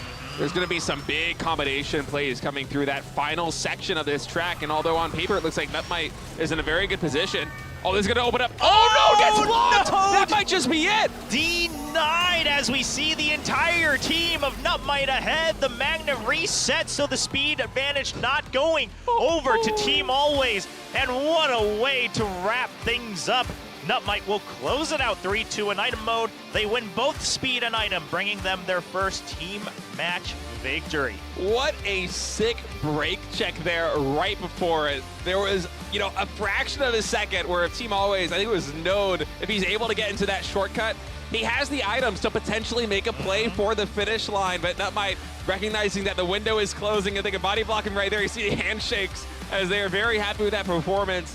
They're going to redeem themselves with a preliminary defeat to Team Always, and now here in the regular season where it matters most, they're picking up the win, not just in speed, but also in item. Yeah, good revenge coming in for NUTMITE, and also it's going to be their first victory overall here in team matches as we, you know, start off week 2. So still early on in the regular season, but like you mentioned, Estate, it's where it matters, and Always will finally be defeated. It stops their winning streak all the way from the preliminaries. They're going to have to reset, reconsider how they continue here in the regular season. Yeah, and you know, for Wave on Team NUTMITE getting revenge on his brother. For Team Always, a bit of sibling rivalry here. So they finally decide who comes out on top here in the regular season. 3-0 in speed for NUTMITE, 3-2 at item. I gotta say, it went all the way down to the wire. I'm thinking about track 4 with that water risk coming in. I'm thinking about track 5 with a body block right before the shortcut. Every single track, not just the set score, every single track was so close. It was a thrilling match, and although these are two amateur teams, certainly in item mode, it felt like we were watching pro teams. They absolutely have what it takes to compete with the best, and I'm really curious about how they are going to develop over the course of this regular season. Yeah, I mean, a lot of push and pull between these two, and a lot of people talk about, okay, well, you have Guangdong Freeze and Live Sandbox. They're kind of shoe-ins for the postseason. Right. And then you have Mira and Sejong and then Sungnam Rocks, who are, they're considered to be pretty strong. Maybe some people favor Mira and Sejong just because of individual history. But those are still teams that the amateur teams look at and say, well, we could probably take on those two pro teams. So, I mean, NUTMITE and Always, two teams to still keep an eye on as we continue the regular season. Now this brings NUTMITE all the way up with a little bit of a round differential advantage up into 5th place, tying themselves right alongside Always. Yeah, and really a quite even start here. We only have KWANGDONG FREECS as the undefeated team. And this is the day 3 of the KDL regular season, so that kind of goes to show how competitive the field is right now. And Desperado, with that victory plus 2 round differential, they're right on the heels of Sungnam Rocks, who I believe will be playing on Wednesday, if I'm not mistaken. So I'm interested in seeing how these standings start to shake up, because it looks like we're in for a very close season. Yeah, I mean, especially that middle pack, right? Who crosses the finish line, barely makes it into that postseason. I think it's going to be up for grabs down to the wire, as we get prepped for that potential wild card match as well. We have some of those, extra steps here in both team matches and solo matches here in the regular season of KDL. So it should prove to be very interesting. I mean, also, we keep talking about it, but the changes to the game itself has provided a lot more, I guess, dramatic finishes, especially in item mode. Oh yeah, item mode is so much more fun now. I absolutely love it. The speed that the heroic tier brought to this game, not just in speed mode, but also in item mode, you feel it so much. This game just keeps getting better and better. I'm really happy with this. It's a great way to start off this season of KDL. Yeah, and this is what, Kart Rider used to be known for, is even in item mode, that top speed being very exhilarating. So finally kind of getting back into stride there as we continue adding small step by step into the game. It's been very exciting to watch how pros adjust to it. Now, of course, we're not done with the broadcast just yet. We will be waiting to go to a short break in a little bit. But after that, we have the solo matches returning here for week 2. Yeah, solo matches. It's a weekend. So, guys, we're going to go to a short break. But before then, look at that hero, SUNGBIN, Navi, BBoong, ChelLy, SPEC, AcidFly, and Skald. It's a stacked group. You do not want to miss it. We'll be back in a minute.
prove it, I'm ready to do it, I can't be afraid now.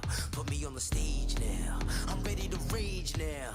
I feel like an animal stuck in a cage and I'm ready to break out. My time, none of you people can tell me to stop. This time, like the last time, you better get ready to race to the top. I'm ready to do this, show you what the truth is. I step on the field, it's time to get real, I'm feeling so ruthless. My time, none of you people can tell me to stop. Lower the lights down, hand over my crown, hand over my heart. I do this for my town, I do this for my crowd. So turn me up real loud. My time, none of you people can tell me to stop. Yeah. So what are you afraid of? Those feelings are made up. Get in the game, your moment of fame, show them what you made of.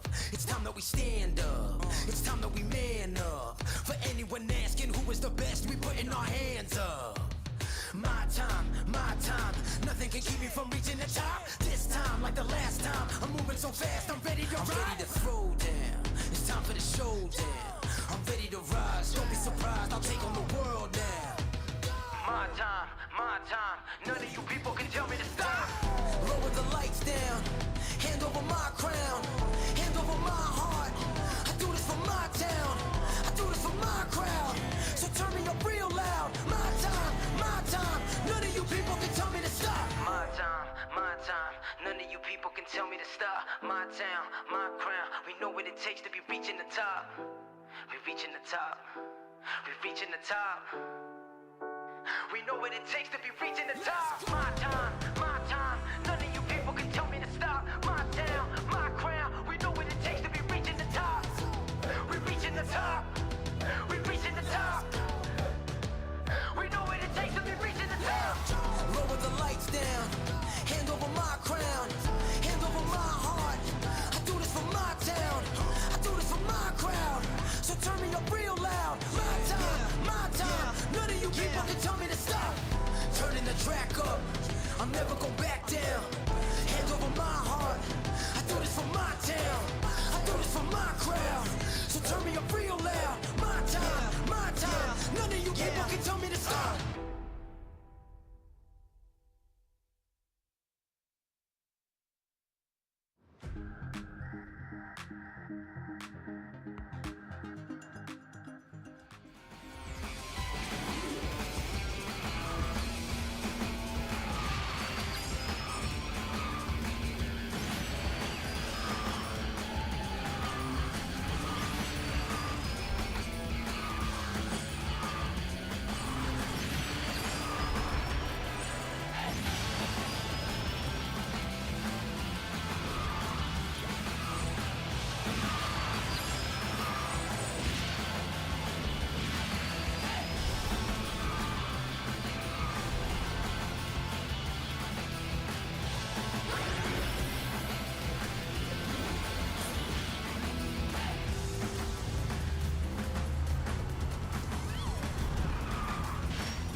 정확하게 본인이 노린 데서 저격하겠다는 얘기입니다.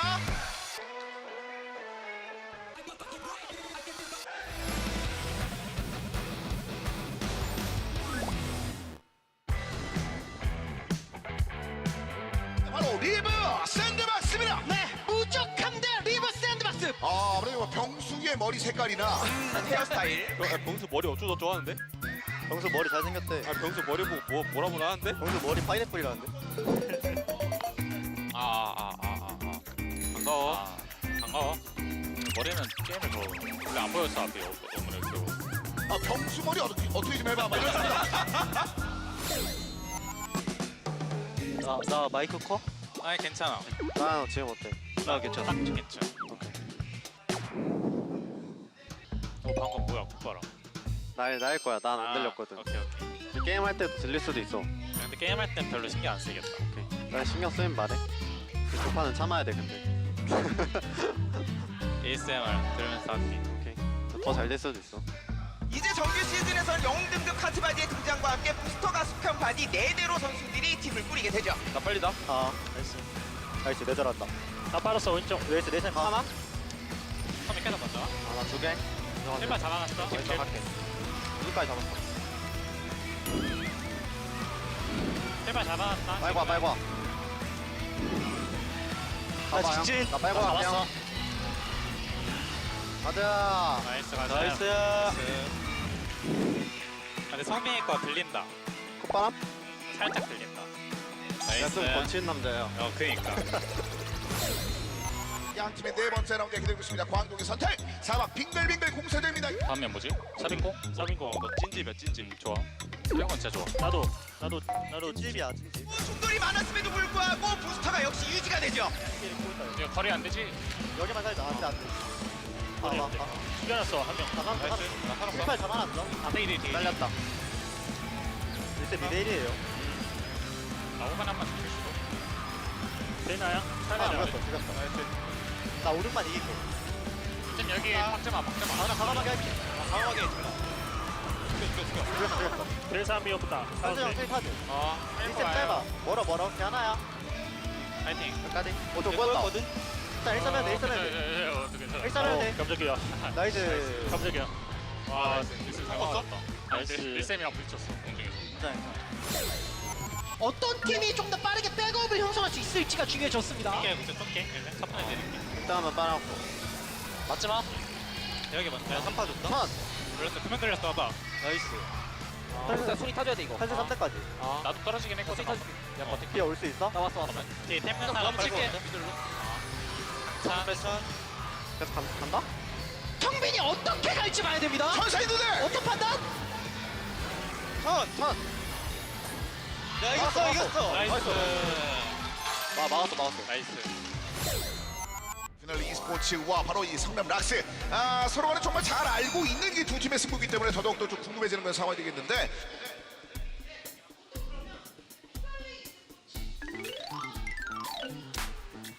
승민이. 손 대표라 주영아. 손 차갑다. 앞에 줄게. 주영이 손 대표할 것 같아. 손 차가우면 게임 안 된다고. 마지막에 순위콜만 제대로 해보자. 오케이. 순위 몇 등까지 되는지 바로 말해줘. 몇 가지 하고 사고 나면. 이제 남은 라운드에서는 또 어떤 플레이를 보여줄지 루딩 프리시즌 개인적 우승자답게 사실 보여줘야 돼요. 나인 먼저 가. 7발 좀 많이 벌어. 가봐. 할게. 먼저 할게. 하나 말고 가. 한명 입고 들어가. 내가 아끼고. 나 뒤에 있어. 먼저 먹었을까? 좁게 조심해. 직보가. 하나 죽였어. 설정 불편했어. 원투 볼게. 쫓기를 더 빨릴 것 같아. 나 일단 7등이야. 땡이 안전하게. 미들 작업이야 미들 작업. 처음에 더 빨릴 거야 아마. 근데 잡기는 잡아놨어. 1-3 해줘야 돼. 일단 해볼게. 1등이야. 3등이야. 6등 해야 돼. 1등 해야 돼. 2등이야. 나이스야. 나이스야. 까비. 잘했어. 얘 죽어버렸다. 홍성민 봐라. 홍성민 봐라. 1등 해주잖아. 얘들아, 나 잘했는데. 승민이 형 봐라. 19 잘했어. 나 출 빠르다. 나이스. 나 불걸반 좋아. 한 명 꼽았어. 가봐. 나 달릴게 그냥. 이 트랙 같은 경우는 이렇게 포션 나오면 넘어갔어. 죽겠어. 정현이야. 천천히 달려. 편하게 가, 편하게. 애결 경험이 많은 또 AcidFly잖아요. 이거는 감속 엄청 걸 수 있죠. 막았어 또. 안 풀려. 야 미쳤는데? 한승민 뭔데? 쫓겨 서보라 그냥. 이게 나야. 또 막고 있어. 한승민 뭐야? 3개의 심장이야. 와 오늘 FP다 형님. 하이라이트 나온다 이거. 한 번 더 박아버려. 이거 하이라이트 나온다요. 찔러버려. 차버려. 한승민 뭐야? 원투는 보이지 않을 만큼 멀리 가 있습니다. 이렇게 들어옵니다. 바로 성남 락스. 와 한승민 뭔데? 이게 나야. 와형 지린다. 승민이 형 미쳤어 그냥. 나이스야. 승민 형 지린다. 야 너 못했다. 까비. 템 이겨줄게. 잘했어요 이제. 우준이 형 고생했어. 얘들아 하나 알려줄까? 상대 내가 그 처음에 게임하는 거 봤거든? 김주영 심박수 190이야 진짜 돌아가니까 진짜요? 진짜 이빠이 했어 쟤. 나도 겁나 뛰지 않았어? 아니 너보다 쟤가 더 높아. 진짜? 너는 150, 160인데 나 몇이야? 너 생각보다 안 높던데? 아 그래? 김주영 190에 저기 나비 최승현 170막이래. 진짜? 저기 긴장했어. 아 오케이. 지원아 네? 스피드 싹 있고 오늘 잘했으니까 아이템 알지? 네. 떨어지면 그때부터는 한참을 돌아가야 되는 트랙이기 때문에 정확한 타이밍에 상대방 러너를 솎아내는 게 중요한 트랙이에요. 루닝이 한번 속아내고 가네요. 꼴찌 템 먹고 왔어. 아 오지 쏠게. 반파 하나? 오지 안 맞아. 1등 한번 걸게 이름. 이름 걸었다. 우주 썰게. 해지 당했어. 쏴봐. 쏴봐. 1미 쏠게. 나 파리. 우주 맞아. 나 꼴찌 앞으로 쏴줄게. 나 파리. 일단 물좀 빨렸어. 물 맞았어. 물집기 앞에. 누가? 나 맞아. 사이 샀어. 1미 쏘고. 낙찰 파리. 하나 밀어줄게. 나 올라간다. 번개 1미까지. 번개 챙겨가자. 발이 일미 깔게. 쏠게. 깔아. 깔았어. 발이 진짜 실게. 이미 맞아 얘들아. 번개 하나 해보자. 아니야 기다려봐. 내가 보내줄게. 아. 번개 나비 기다려. 알았어. 번개. 번개 봐. 턴. 하나 더. 상천. 하나 더. 됐어. 번개 빨리 빨리 그냥 가. 빨리. 나이스. 어땠어? 좋아요. 나이스야. 얘 오도 어땠어? 좋았어요. 나도 믿으라고. 상대 천 하나였다. 하나였어. 번개를 이기는 맛이 이 맛이구나. 그러니까. 이빠이지. 번개 챙겨야 되네. 번개 이빠이야. 천 뭐 해보는 거지? 번개를 맞았는데. 쌍번이야 그럼? 어쩔 수 없다. 스가 험하게 패배하는 장면들이 좀 나왔거든요. 나 좀 멀어졌어 괜찮아 1파 줬어. 하나 잰다. 1미 쏠게. 앞에 사이즈. 들었어요. 여기 일단 사이즈. 일단 맞아. 쳐. 꼴찌 물 조심해. 먼저 빠진다. 거리 한 번만 뒤. 나한테 왔어. 괜찮아. 3파 우주 있는데. 우주부터 했어. 하나씩. 우주 내가 했어. 하나 더 할게. 우주 맞아. 맞아줄게 3파. 괜찮아. 지원아 1등 줄게. 걸어볼래? 1등 거리 한 번만. 지원할게. 1타. 1미. 1등 걸게. 1미 돌아. 걸었어. 끝까지. 안 갈게 이거. 빨리 봐. 미사일. 쏘지마. 이겼냐? 나이스. 나이스. 잘했다. 아 이거 아깝네. 이긴 줄 알았어. 근데 짤 수밖에 없었던 게 성민이가 짜부여가지고 속도 좀이라도 붙여. 까비네. 아 이걸 애교를 가네. 성민 나 이걸 할 거야 너가. 성민이가 그랬어?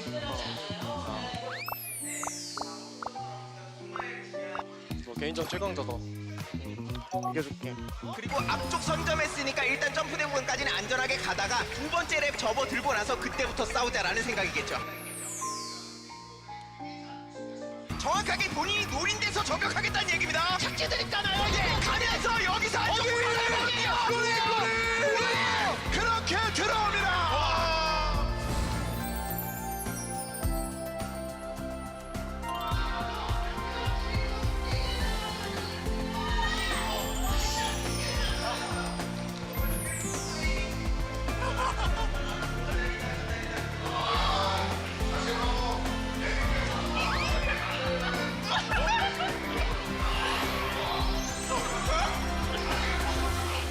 자세히 보시는 것처럼 안경은 그 알이 없어요. 네.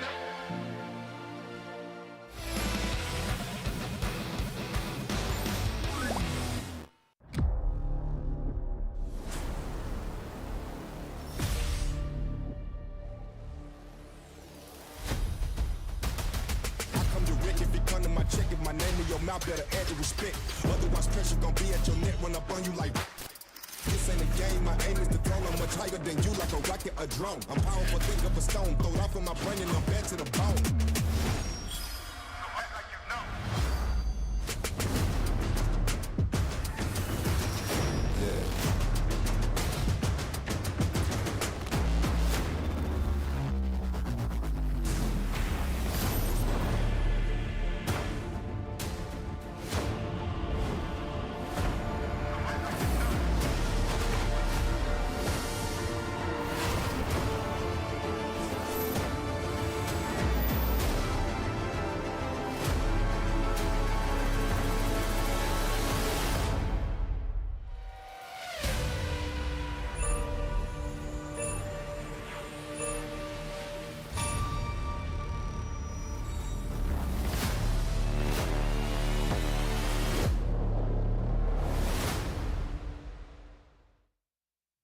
Welcome back, everyone. We are continuing week 2 of KDL regular season, the very first one to kind of kick off what we all hope to be a very long history of KDL that we start to build up. And we're continuing the solo matches, which are only happening on the weekends right now in the regular season. Yeah, I'm really excited. I got to cast last Saturday. I got to cast this Saturday, getting all the solo matches. Heck because solo matches, they've always been a lot of fun in the KDL, but with some of the patch changes, for instance, hold that all. I'll get into that later as we look here at the overview. So the top 3 players from each of these groups in the round of 32 will advance directly into the round of 16 for positions 4 and 5 from each group. They're going to go into a special wild card match to decide who joins them in the round of 16. And from then on, it's a lot more straightforward, similar to the preseasons if you watch, where we play the round of 16, the winners match, the losers match, and then eventually the finals. Yeah, so the redemption match, really, it's just to give a little bit of an extra chance, because sometimes, you know, you have someone who barely, you know, gets out in 5th place, and then they're just done after the round of 32. And so, you know, obviously for some of the players that might get 4th place early on, you know, it's a little rough, but you do have to go through that extra redemption match. And of course, as we've explained before, we have the new rule where not only will the solo matches finish if you get 50 points first, but if you win first place 3 consecutive rounds, so 3 consecutive tracks, then it's just over no matter the point standing. Yeah, and it doesn't even have to be the first 3 tracks. It can be any section of 3 tracks, 3 consecutives, and you are going to be the winner. And right here, you see how often it happened in preseason 1. We had 4 players doing it, but you know, as skill levels rise, it becomes more difficult to actually dominate the competition. So in preseason 2, only 1 player was able to achieve that feat. It didn't happen in Group A last Saturday. Is it going to happen this week? Only time will tell. Yeah, we'll have to wait and see. Now, Group A, it was kind of the battle of Live Sandbox players, and we do see Neil and Jimin both able to make sure they carry at least some of the pride of Live Sandbox. Of course, you know, one of their teammates, Adalda, not able to make it through. But so you have Neil, World, and Jimin, which I think were by far the favorites. They go into the round of 16, they secure their spot, and then Hong and Squad will have to await the redemption match. So as you can see, if you're doing the math in your head,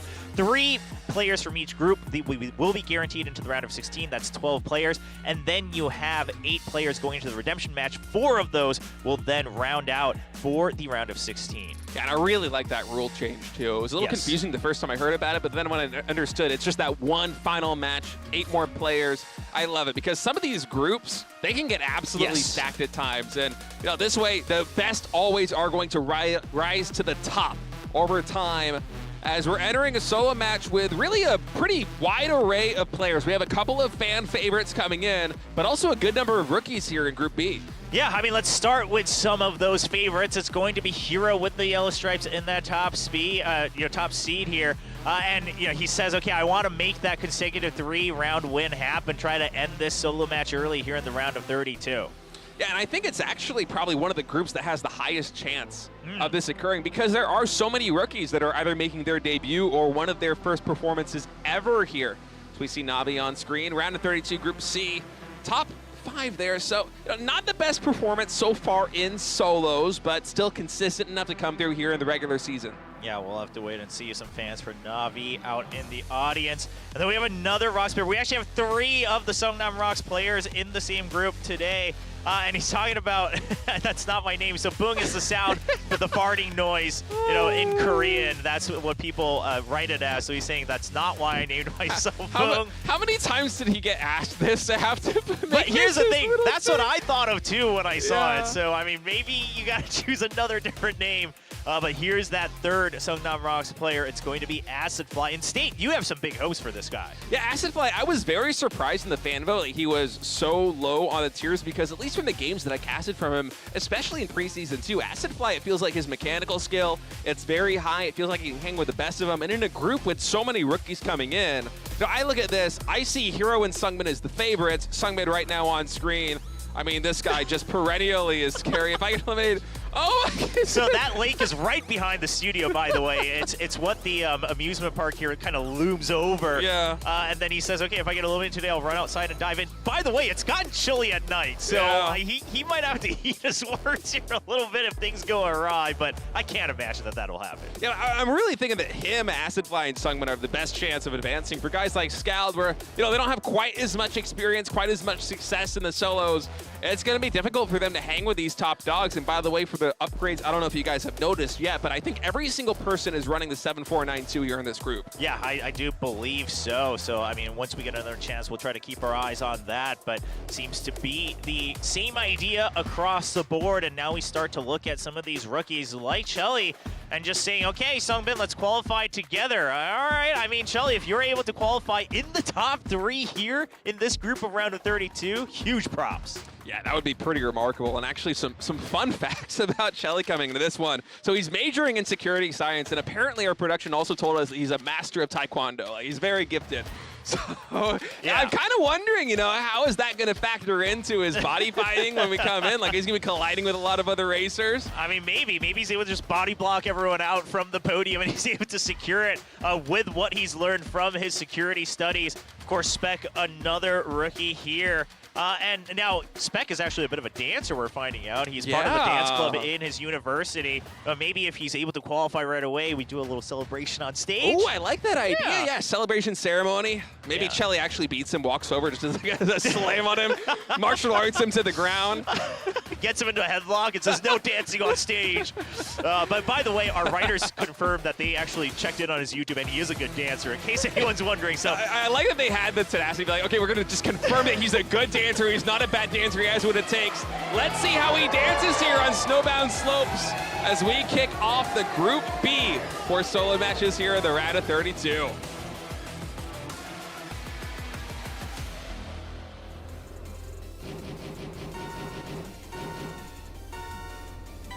And the race is off. Hero, of course, gaining that spotlight right away as the racer in the yellow stripes. He's just making sure he's able to gain a lot of that boost gauge. Gives up the lead a little bit, but he's looking to catch up as we continue this race. Yeah, and I like that idea coming in here from Hero. Now, he hasn't actually been able to move up the ranks from it, but in a lot of these early turns here on Snowbound Slopes, as you can see, there is a lot of collision potential. And so for Hero to try and just focus on, you know, hanging back, build the nitrous gauge instead, wait for them to collide, and then take the move. I like that a lot as a plan. He's going to be rounding out top 4 right now as a result of that. Ooh, big collision, too. Yeah, SUNGBIN, a bit of a misstep there on that tunnel area. You want to make sure you try to hug the middle pillar as much as possible, but he's going to get bumped out, lose a little bit of that top speed.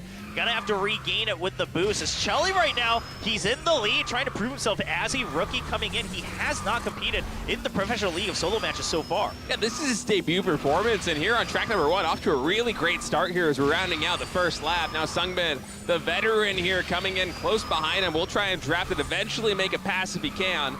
Yeah, and now I think right there we saw the difference between rookies and the veterans, though, right? I mean, SUNGBIN, he knows he's behind, so he takes this line where he gets an extra instant boost towards the end of that slope, while ChelLy just says, I'm in first place, like, I don't want to take any risks, I'm just going to play it safe through the middle, between the trees, right? Not try to get any more crazy instant boosts to try to gain a further lead. Yeah, it's SUNGBIN right there with a little bit better nitrous gauge overall, as you pointed out, able to take that lead off the draft and a boost. And SUNGBIN now not looking to lose that once again. I mean, as long as he doesn't make the same mistake in the tunnels, I can't imagine that SUNGBIN will be giving up first place. Meanwhile, we should note, Hero had that rough start, tried to regain it, but if anything, he's fallen even further behind. He's all the way back down in 8th place. Yeah, pretty surprising result for one of the favorites here in this group, as 1, 2, 3 is pretty sparse. I mean, there's a lot of gap between these players, so not a lot of pressure on anybody, really. As we're coming down the home stretch, SUNGBIN still in first place. AcidFly with that drop down, actually able to body block ChelLy a little bit. Yeah, AcidFly, I mean, with the hopes of our commentator State here, he's trying to get that podium finish. SPEC, though, SPEC and ChelLy, I mean, they're having a great start in their debut matches here in the KDL. Can they keep it all the way to the end? AcidFly, okay, he's going to try to regain here right in between SPEC and ChelLy. SUNGBIN should be able to finish first, but who else gets on the podium, gets that big point lead? SPEC boosts right back forward, and he should be able to finish third. Yeah, really nice top 3 there. I love what we're seeing from the rookies. SPEC and ChelLy rounding out the top 4, but SUNGBIN and AcidFly coming through with the top 2, and Hero, one of the favorites, all the way down in 7th place. So a pretty exceptional start. And I gotta say, you know, coming into this one, it's pretty low odds that we have this finish on 3 consecutive wins with the new rules. But if any player in this group is capable of doing it, I think it's gotta be SUNGBIN. Yeah. And SUNGBIN coming in track number 1 with a pretty commanding victory, leading by almost a second. Yeah, that's actually pretty huge. I'm glad you mentioned that. And, you know, while we did say, okay, Hero, he has the yellow stripes, there's a lot of hope behind him. A lot of people are looking at him as someone who's continuing to shine even brighter ever since his debut quite some time back in Kart Rider League. However, let's be honest, SUNGBIN has always been more consistent, right? Heroes had some shining moments, but not across every track. Meanwhile, SUNGBIN, he's part of that God squad on Guangdong Freaks. Just won an ace smash earlier today as well, trying to continue that same success in the solo matches. I mean, SUNGBIN was able to make it to the round of 16 in the first preseason, was a finalist in the second preseason, as he's looking to continue that success here on into the regular season where it matters the most. And we're going to go to his map of choice. It's going to be Glacier Extreme Stadium. Let's see if SUNGBIN can double up.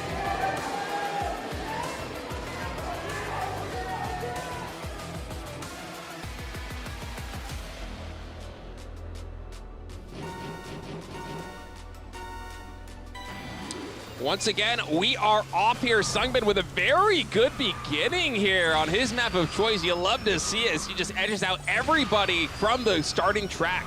Yeah, and SUNGBIN then able to boost back forward, try to just maintain that lead. Now, Navi hot on his tracks, but let's take a look at the rankings further back. I mean, Hero's still not able to try to get into contention in the top 4. Meanwhile, SUNGBIN, he's just happy to let things pass for now because it is a 2-lapper.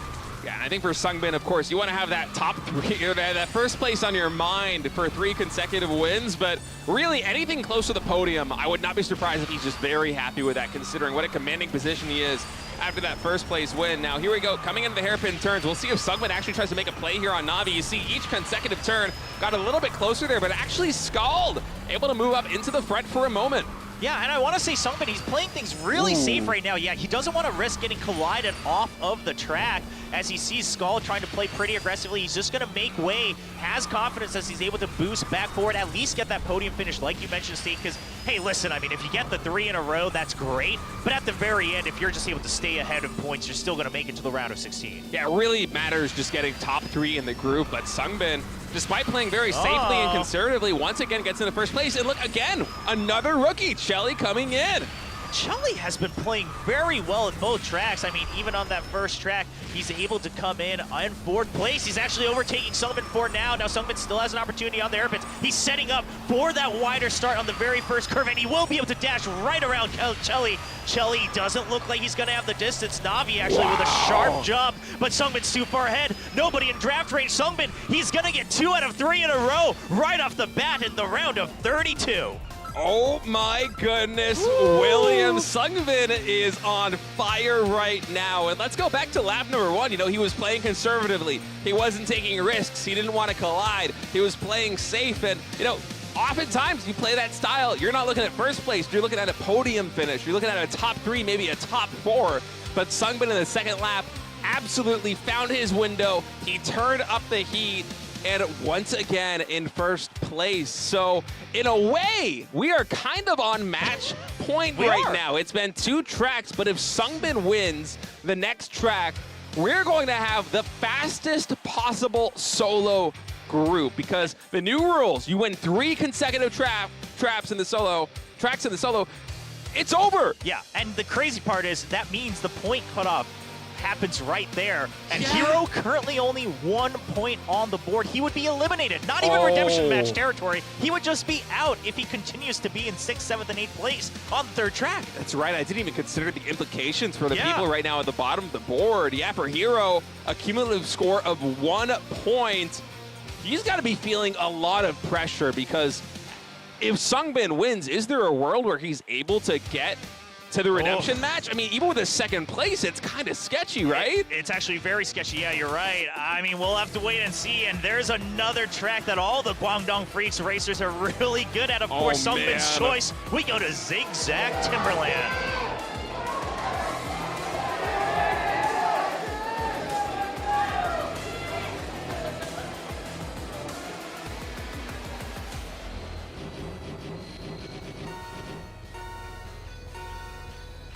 All eyes on SUNGBIN as the race begins here in track number 3 of this round of 32 solo match. SUNGBIN, once again, his own pick as he tries to finish this solo match with 3 first-place finishes in a row. Yeah, Zigzag Timberland, one of the most technically difficult maps that we have here in speed mode. There's a lot of very tight angles. There's a lot of collisions that happen naturally, and also given the new patch change, when you go for those collisions, you do not lose your nitrous gauge anymore. That has been mitigated. You actually retain a lot of the speed, and so it becomes a very tricky situation to actually battle through. SUNGBIN not off to the best start right now in 7th place, but just wait for him to find his moment to strike, because I guarantee he's going to be waiting in the wings. Yeah, I mean, you can see he's just playing his own line right now. Meanwhile, everybody's bunched up. A lot of collisions, both against the wall and against each other. So while you don't lose your boost gauge, you might lose some of that top speed. Everyone bunched up, giving an opportunity for SUNGBIN to catch up. Now we go into the hairpins, and we'll see. Does anyone play aggressive in the very first lap of this 2-lapper? Yeah, SUNGBIN has been able to work his way up into a striking position. I feel like right now he's just kind of looking for that opening. He's looking for some collisions between Skald and AcidFly.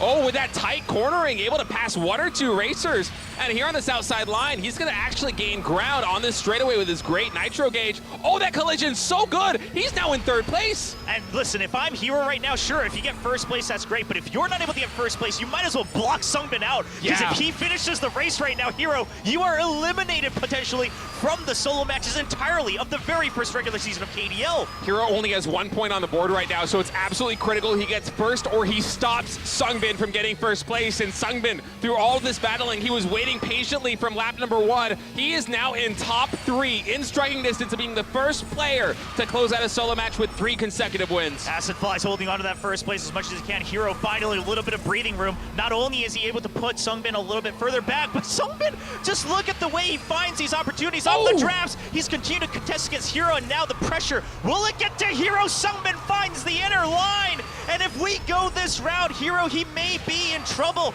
They continue to juggle back and forth around the hairpins, but Hero loses too much speed on that drift. And SUNGBIN, SPEC, can he stop the race? Or will SUNGBIN finish our solo match to the red? Oh, SPEC! Oh SPEC, the rookie coming through!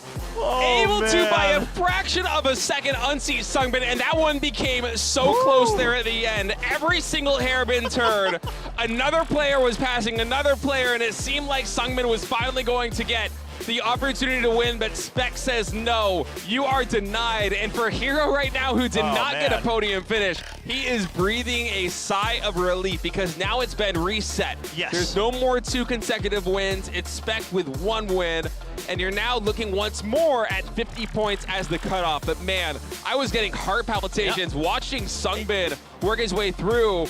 I mean, that was insane. Here's the thing, is that if SPEC hadn't gotten 1st place, Hero would have been eliminated. Yeah. He wouldn't have gotten in 5th place. So right now, I mean, SPEC is Hero's savior by any means, because now that resets the 3 in a row. So we do have at least 2 more tracks. If SPEC now, of course, is able to go through and try to get 3 consecutive 1st place finishes, SUNGBIN, you know, he's going to be a little miffed. But one thing I noted, beginning of that track, SUNGBIN's heart rate was like over 180, so I think maybe some of that excitement of potentially finishing the race early might have gotten to him, but we'll see if SPEC is able to try to recreate the same magic as we go to his choice on Mine Gold Rush.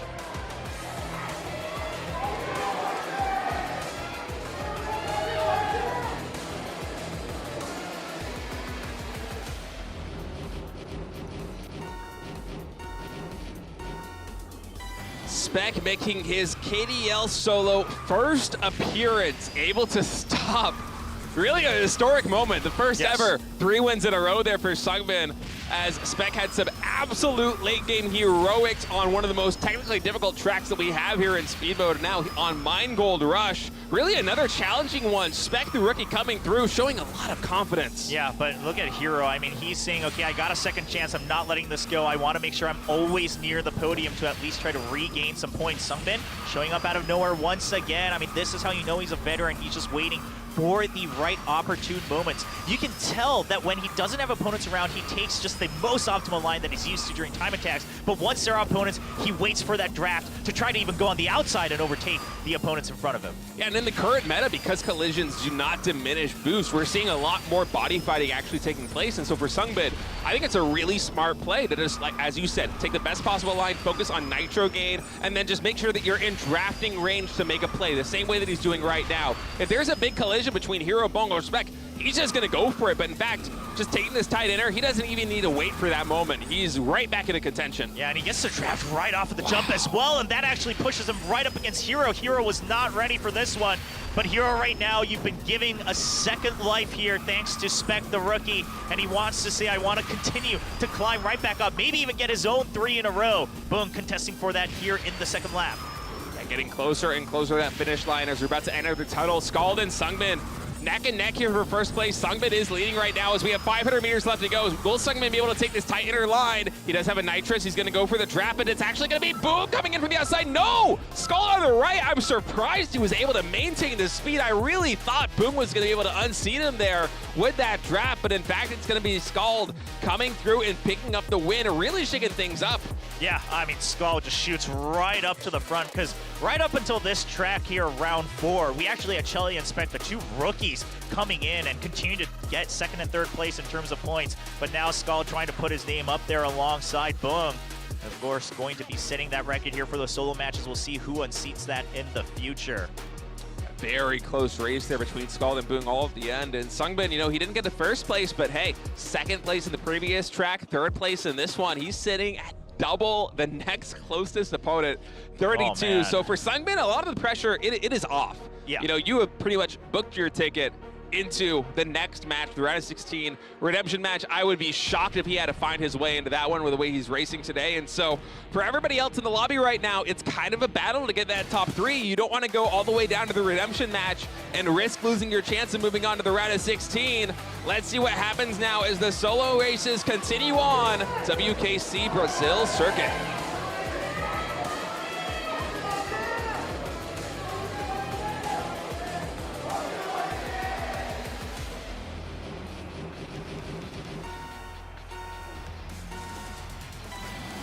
Continue the race here on Brazil Circuit. Now Skald with that first place finish on the previous track. He does get right up into contention here for the top 3, try to guarantee that round of 16 if they're able to keep the current placement. Meanwhile, SPEC, I mean, sure, he didn't place well in that last track, but he had enough points backed up already that if he gets another podium finish, he's very well in contention to make it to the round of 16. I mean, he's 1 point away from second place right now. So for a rookie coming in here, and obviously a lot of pressure, heart rate up at 160 right now, he is feeling it.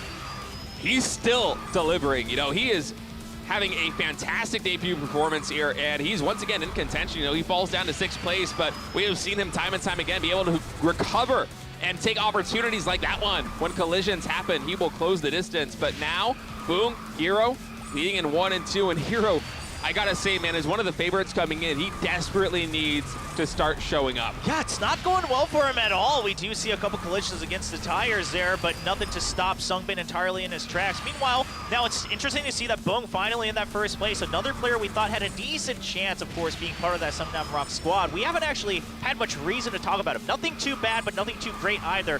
Finally trying to get a big boost with the 10 points in first place if he's able to keep it here throughout the second lap. Yeah, it feels like BBoong's just quietly almost been playing a pension pan build, just trying to get in the middle ranks every single time as he's sitting quite close to that cutoff for redemption, but he is going to fall down in the 3rd place. We'll see with these drafts and boosts if he's able to actually pass Hero and SUNGBIN and solidify that position here on the final lap. And SUNGBIN, I mean, he is just out of his mind right now. Once again, in first place, in contention to actually win this track. Yeah, BBoong just trying to find an opportunity because the pension meta, I mean, not only do we have the 3 in a row, but also 4th place isn't a guarantee anymore. You're going into the redemption match, so BBoong trying to get the 10 points SUNGBIN. He wants to block off. He wants to make sure he can try to maintain that speed. BBoong will be able to edge him out. A lot of mind games there in the last stretch, but BBoong will get much needed 10 points, boosting him all the way up to 24 points total.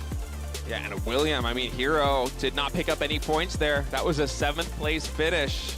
So if I'm not mistaken, I didn't actually see who ran it out in 8th, but Hero might be in last place right now in this group. And with SUNGBIN performing as well as he is, we're getting closer and closer to that final track. SUNGBIN's gonna add 7 points to his total. That moves him up to 39. So he's not quite in a range of closing it just yet, but we might have maybe 2, maximum, I think 3 tracks left for Hero to start to stage a comeback. And that cutoff for him right now, you're not looking at top 3 anymore. You're looking at making it to the redemption match in top 5. And given his performance so far, that is gonna be a challenging feat to gain ground into top 5.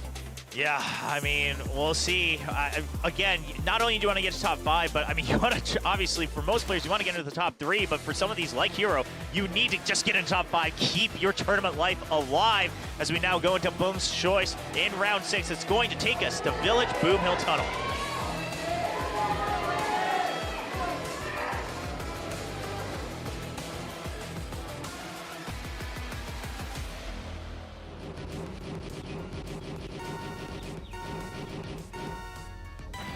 BBoong's map of choice here as the pension meta is topped off with 1 victory, and now he's sitting in 2nd place overall here in the points. And Hero, all eyes on this guy. He needs a big performance. He needs a heroic performance, and now on this 1 lapper off to a great start.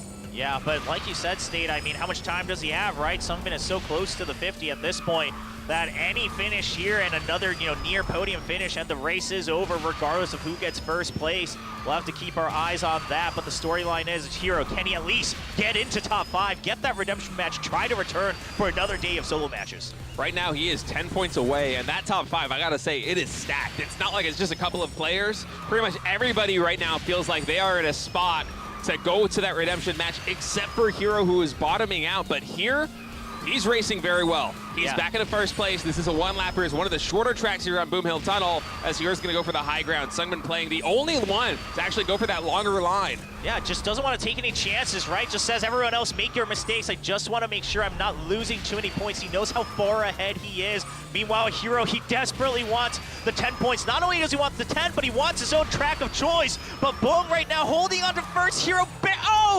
barely edges him out, stays on the outside, bumps across the finish line. Very close, but now keeping the banner of Miriam Sejong alive here in Group B as Hero gets a 10-point boost. And man, did he need that victory. He more than doubled his points total with that one. He's going from 6 to 16, and that's very close now to top 5. So a bit of a redemption here for him as he looks to try and survive this group in 5th place. 10 points on the board in total.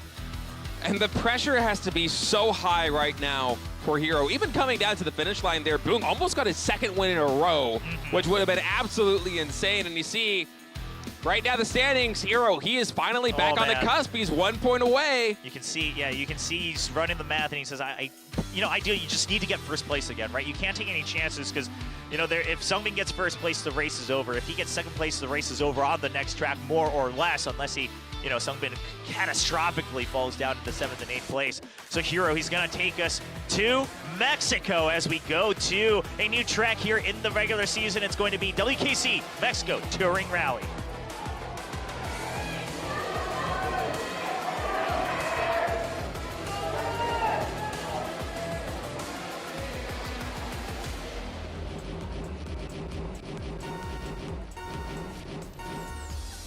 And the race is off. SUNGBIN, if he gets first place, the race is over. But if he gets 2nd, we will have, or 2nd or lower, we will have at least 1 more track. Meanwhile, Hero, he just needs to get as many points to try to at least get into top 5. I think a top 2 for Hero is going to have him being safe at least for this track. Even if SUNGBIN wins it, top 2 should be enough for him to remain in top 5 overall in the standings and at least make it to that redemption match. And I got to say, he's off to a great start.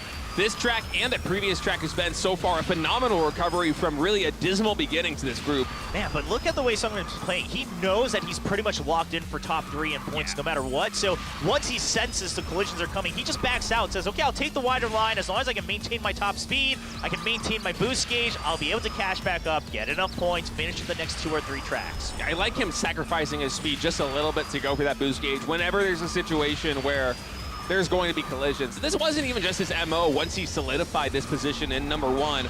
This was him operating from, I think, even track number 2. Remember how conservative and safe he was. And this is a very winning formula in a meta of solo speed that's led to a lot more conditions of collisions, given the change in the patch notes. Yeah, Hero, he did lose a little bit of speed, but making sure that he doesn't get stuck on one of these walls. Now Skald finds a good opportunity to jump right on the inner line, but Hero, now he wants to try to block off both Skald and AcidFly because he knows he desperately wants that first place finish. He's trying to block off Skald, but Skald isn't going to find the opening. The draft just runs out, and Hero will be able to regain the boost, match him boost for boost. That's 2 in a row for Hero. And Hero has fought back in a big way from literally last place in the standings to 2 back-to-back wins. Now on match point, For him, yeah. For him, he gets 3. What a turn of events that would be. Imagine as Hero being in last place and then winning 3 tracks in a row and just getting first because of that. You just win the group with 3 consecutive finishes. I mean, that would just be absurd. Now, Hero can do the funniest thing, because if he gets first place 3 in a row, but Sungbin still gets over 50, who actually goes in as first seed out of this group, right? I think it's Hero. I think that if you get the 3 consecutive wins, that locks you as victory in the group, which would be so funny. I mean, oh man, walked away. So it would be hilarious, frankly. Yeah, something we know for sure is Sungbin is pretty much locked in for top 3 unless he keeps getting 8th place and loses points, right? So even if he gets 8th place like every single track, I mean, he's still at 47. I think there's no world really where he actually falls out of top 3. So Sungbin, he's totally safe right now. He's just planning to go home a little bit early. Maybe he's feeling hungry. Maybe wants to get some meal inside of him. Yeah. And for Hero, I mean, really a fantastic comeback, winning 2 tracks in a row. Can he win a 3rd one? After really a poor start to the group, he is now putting this thing on a knife's edge. As we go to his map choice, it is Mine Winding Slopes.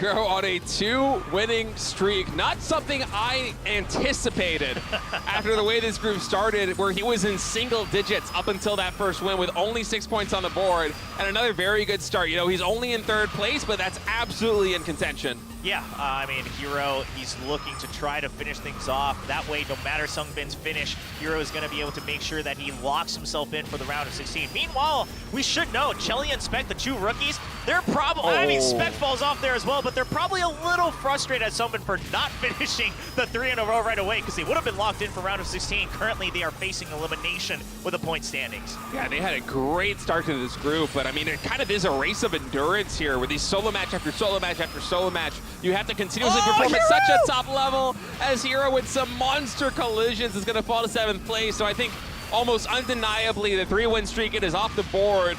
I think Hero, he still might be safe at 26, but this kind of messes with the math a little bit. Well, if Sungbin's able to finish this right now and AcidFly's maybe able to get ahead of Hero alongside Skald, as they both are right now, Hero's going to have to at least go through the redemption match, and Sungbin, he definitely has enough points at the time being to finish with 50 points. BBoong gets knocked out. ChelLy, he gets, Sungbin even gets first place as people collide against the walls.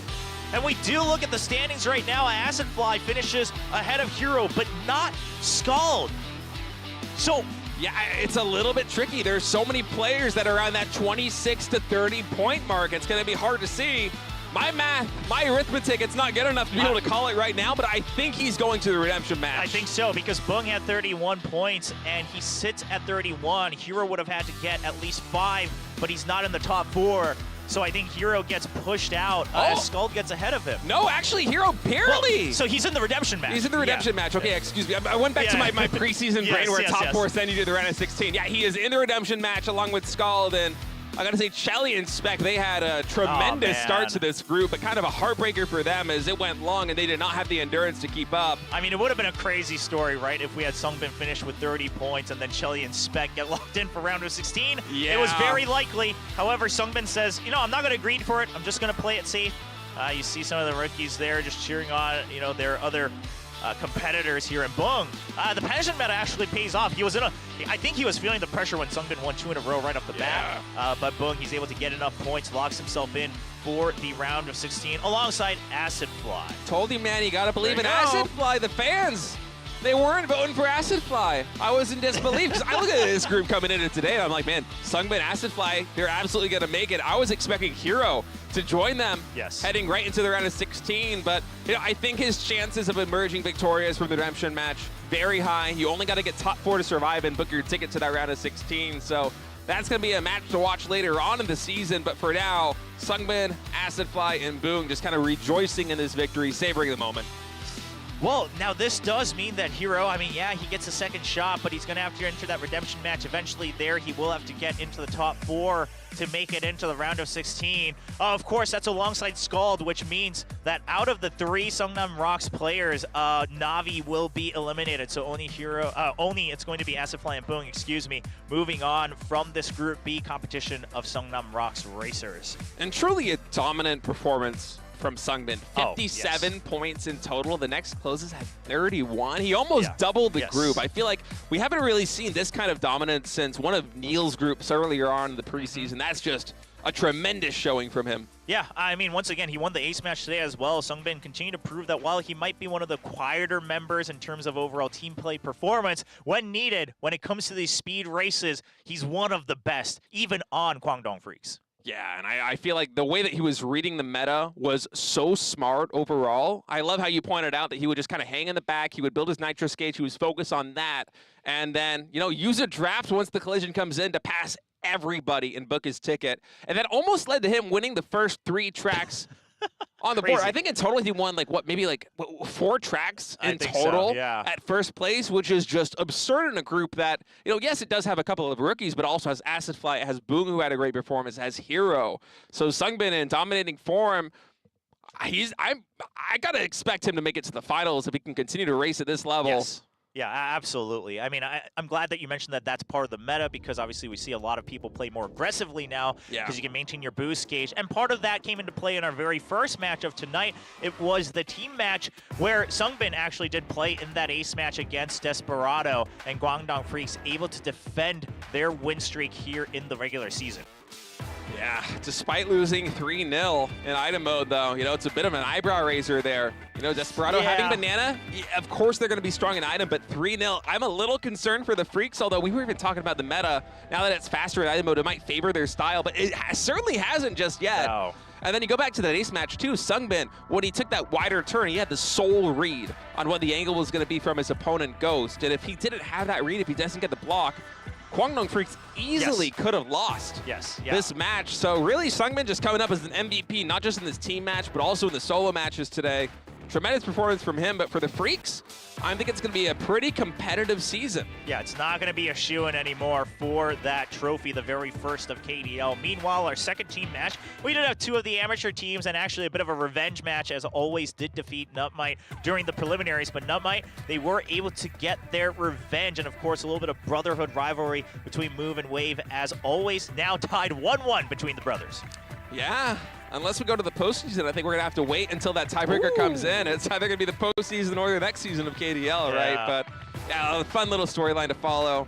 I was really excited when I saw on the sheets that these guys actually are brothers coming in and competing against each other. That's got to be such a tremendous moment. I mean, imagine trying to come up as a rookie player and make it to the stage, and you and your brother, you're training together, you're giving each other advice, you probably spar together in 1v1s, you probably compare your time attacks, you share your lines together, and then to both make it onto this stage together and have the privilege of, you know, being able to compete against each other on the most competitive kart rider drift stage. It's got to be really a tremendous and honestly beautiful moment for these guys. I'm sure their parents very proud of them. It's really cool to see these kind of things play out. It's not very often in esports where you have brothers be able to emerge victorious on this. I can really count on my hand the amount of times that it's happened in esports that I follow. Yeah, especially not in the same title, right? I mean, we see it across some different titles now and then, but for now, we'll see how they continue to prove themselves as we look at the overall team standings after the matches today. So KWANGDONG FREECS will continue to be in the lead with a 2-0 clean score.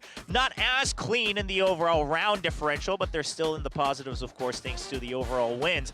We will have to wait to see what happens, you know, with teams like Sungnam Rocks and Live Sandbox. Live Sandbox currently actually 1-1, so they have a little bit of a longer road, but Sungnam Rocks, they have a chance to continue to contest for that top 2 spot, try to put the pressure onto the KWANGDONG FREECS. Yeah, the KWANGDONG FREECS are already undefeated so far, too, and, you know, they beat Live Sandbox in the debut match here of the KDL. It was a banger way to open off the regular season, and so for the FREECS, they've already eliminated arguably their toughest competition, but only time will tell as we look here at the round of 32 bracket for solo match. We finished Group B today, and on the next coming Saturdays, the 21st and the 28th, 3 players will advance from each of those groups into the round of 16, 2 into the redemption match. Yeah, and it's something interesting I noted in that solo match thing is that we've actually had all different colors qualify so far, and there's 3 colors left in the next matchup, so I'm curious to see who qualifies in Group C, but we'll have to wait a full week because, of course, the next match is going to be on Wednesday, and that is team match day. So Sungnam Rocks and Mirai and Sejong continuing their team matches, the second match,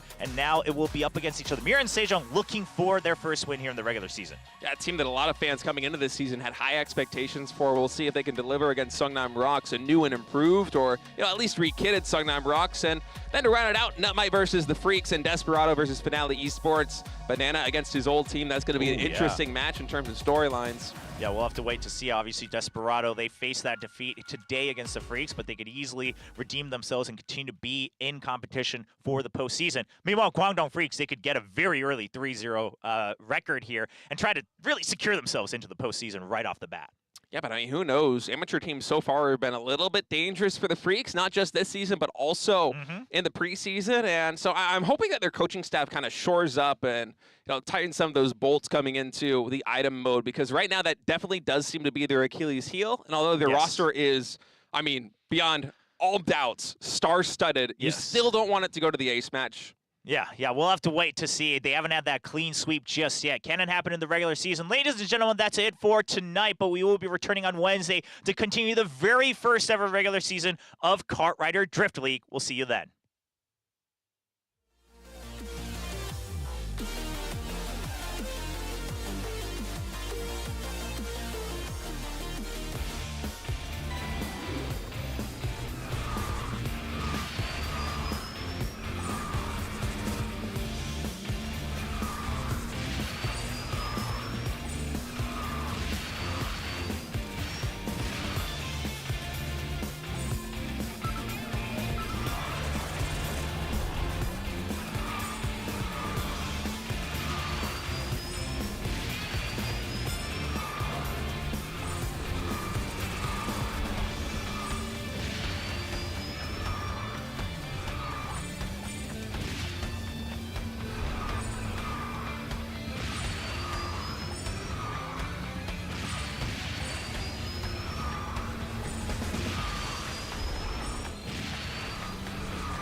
Check if my name in your mouth, better add your respect. Otherwise, pressure gon' be at your neck when I burn you like. This ain't a game, my aim is the throne. I'm much higher than you, like a rocket, a drone. I'm powerful, think of a stone. Throw it off of my brain and I'm back to the bone.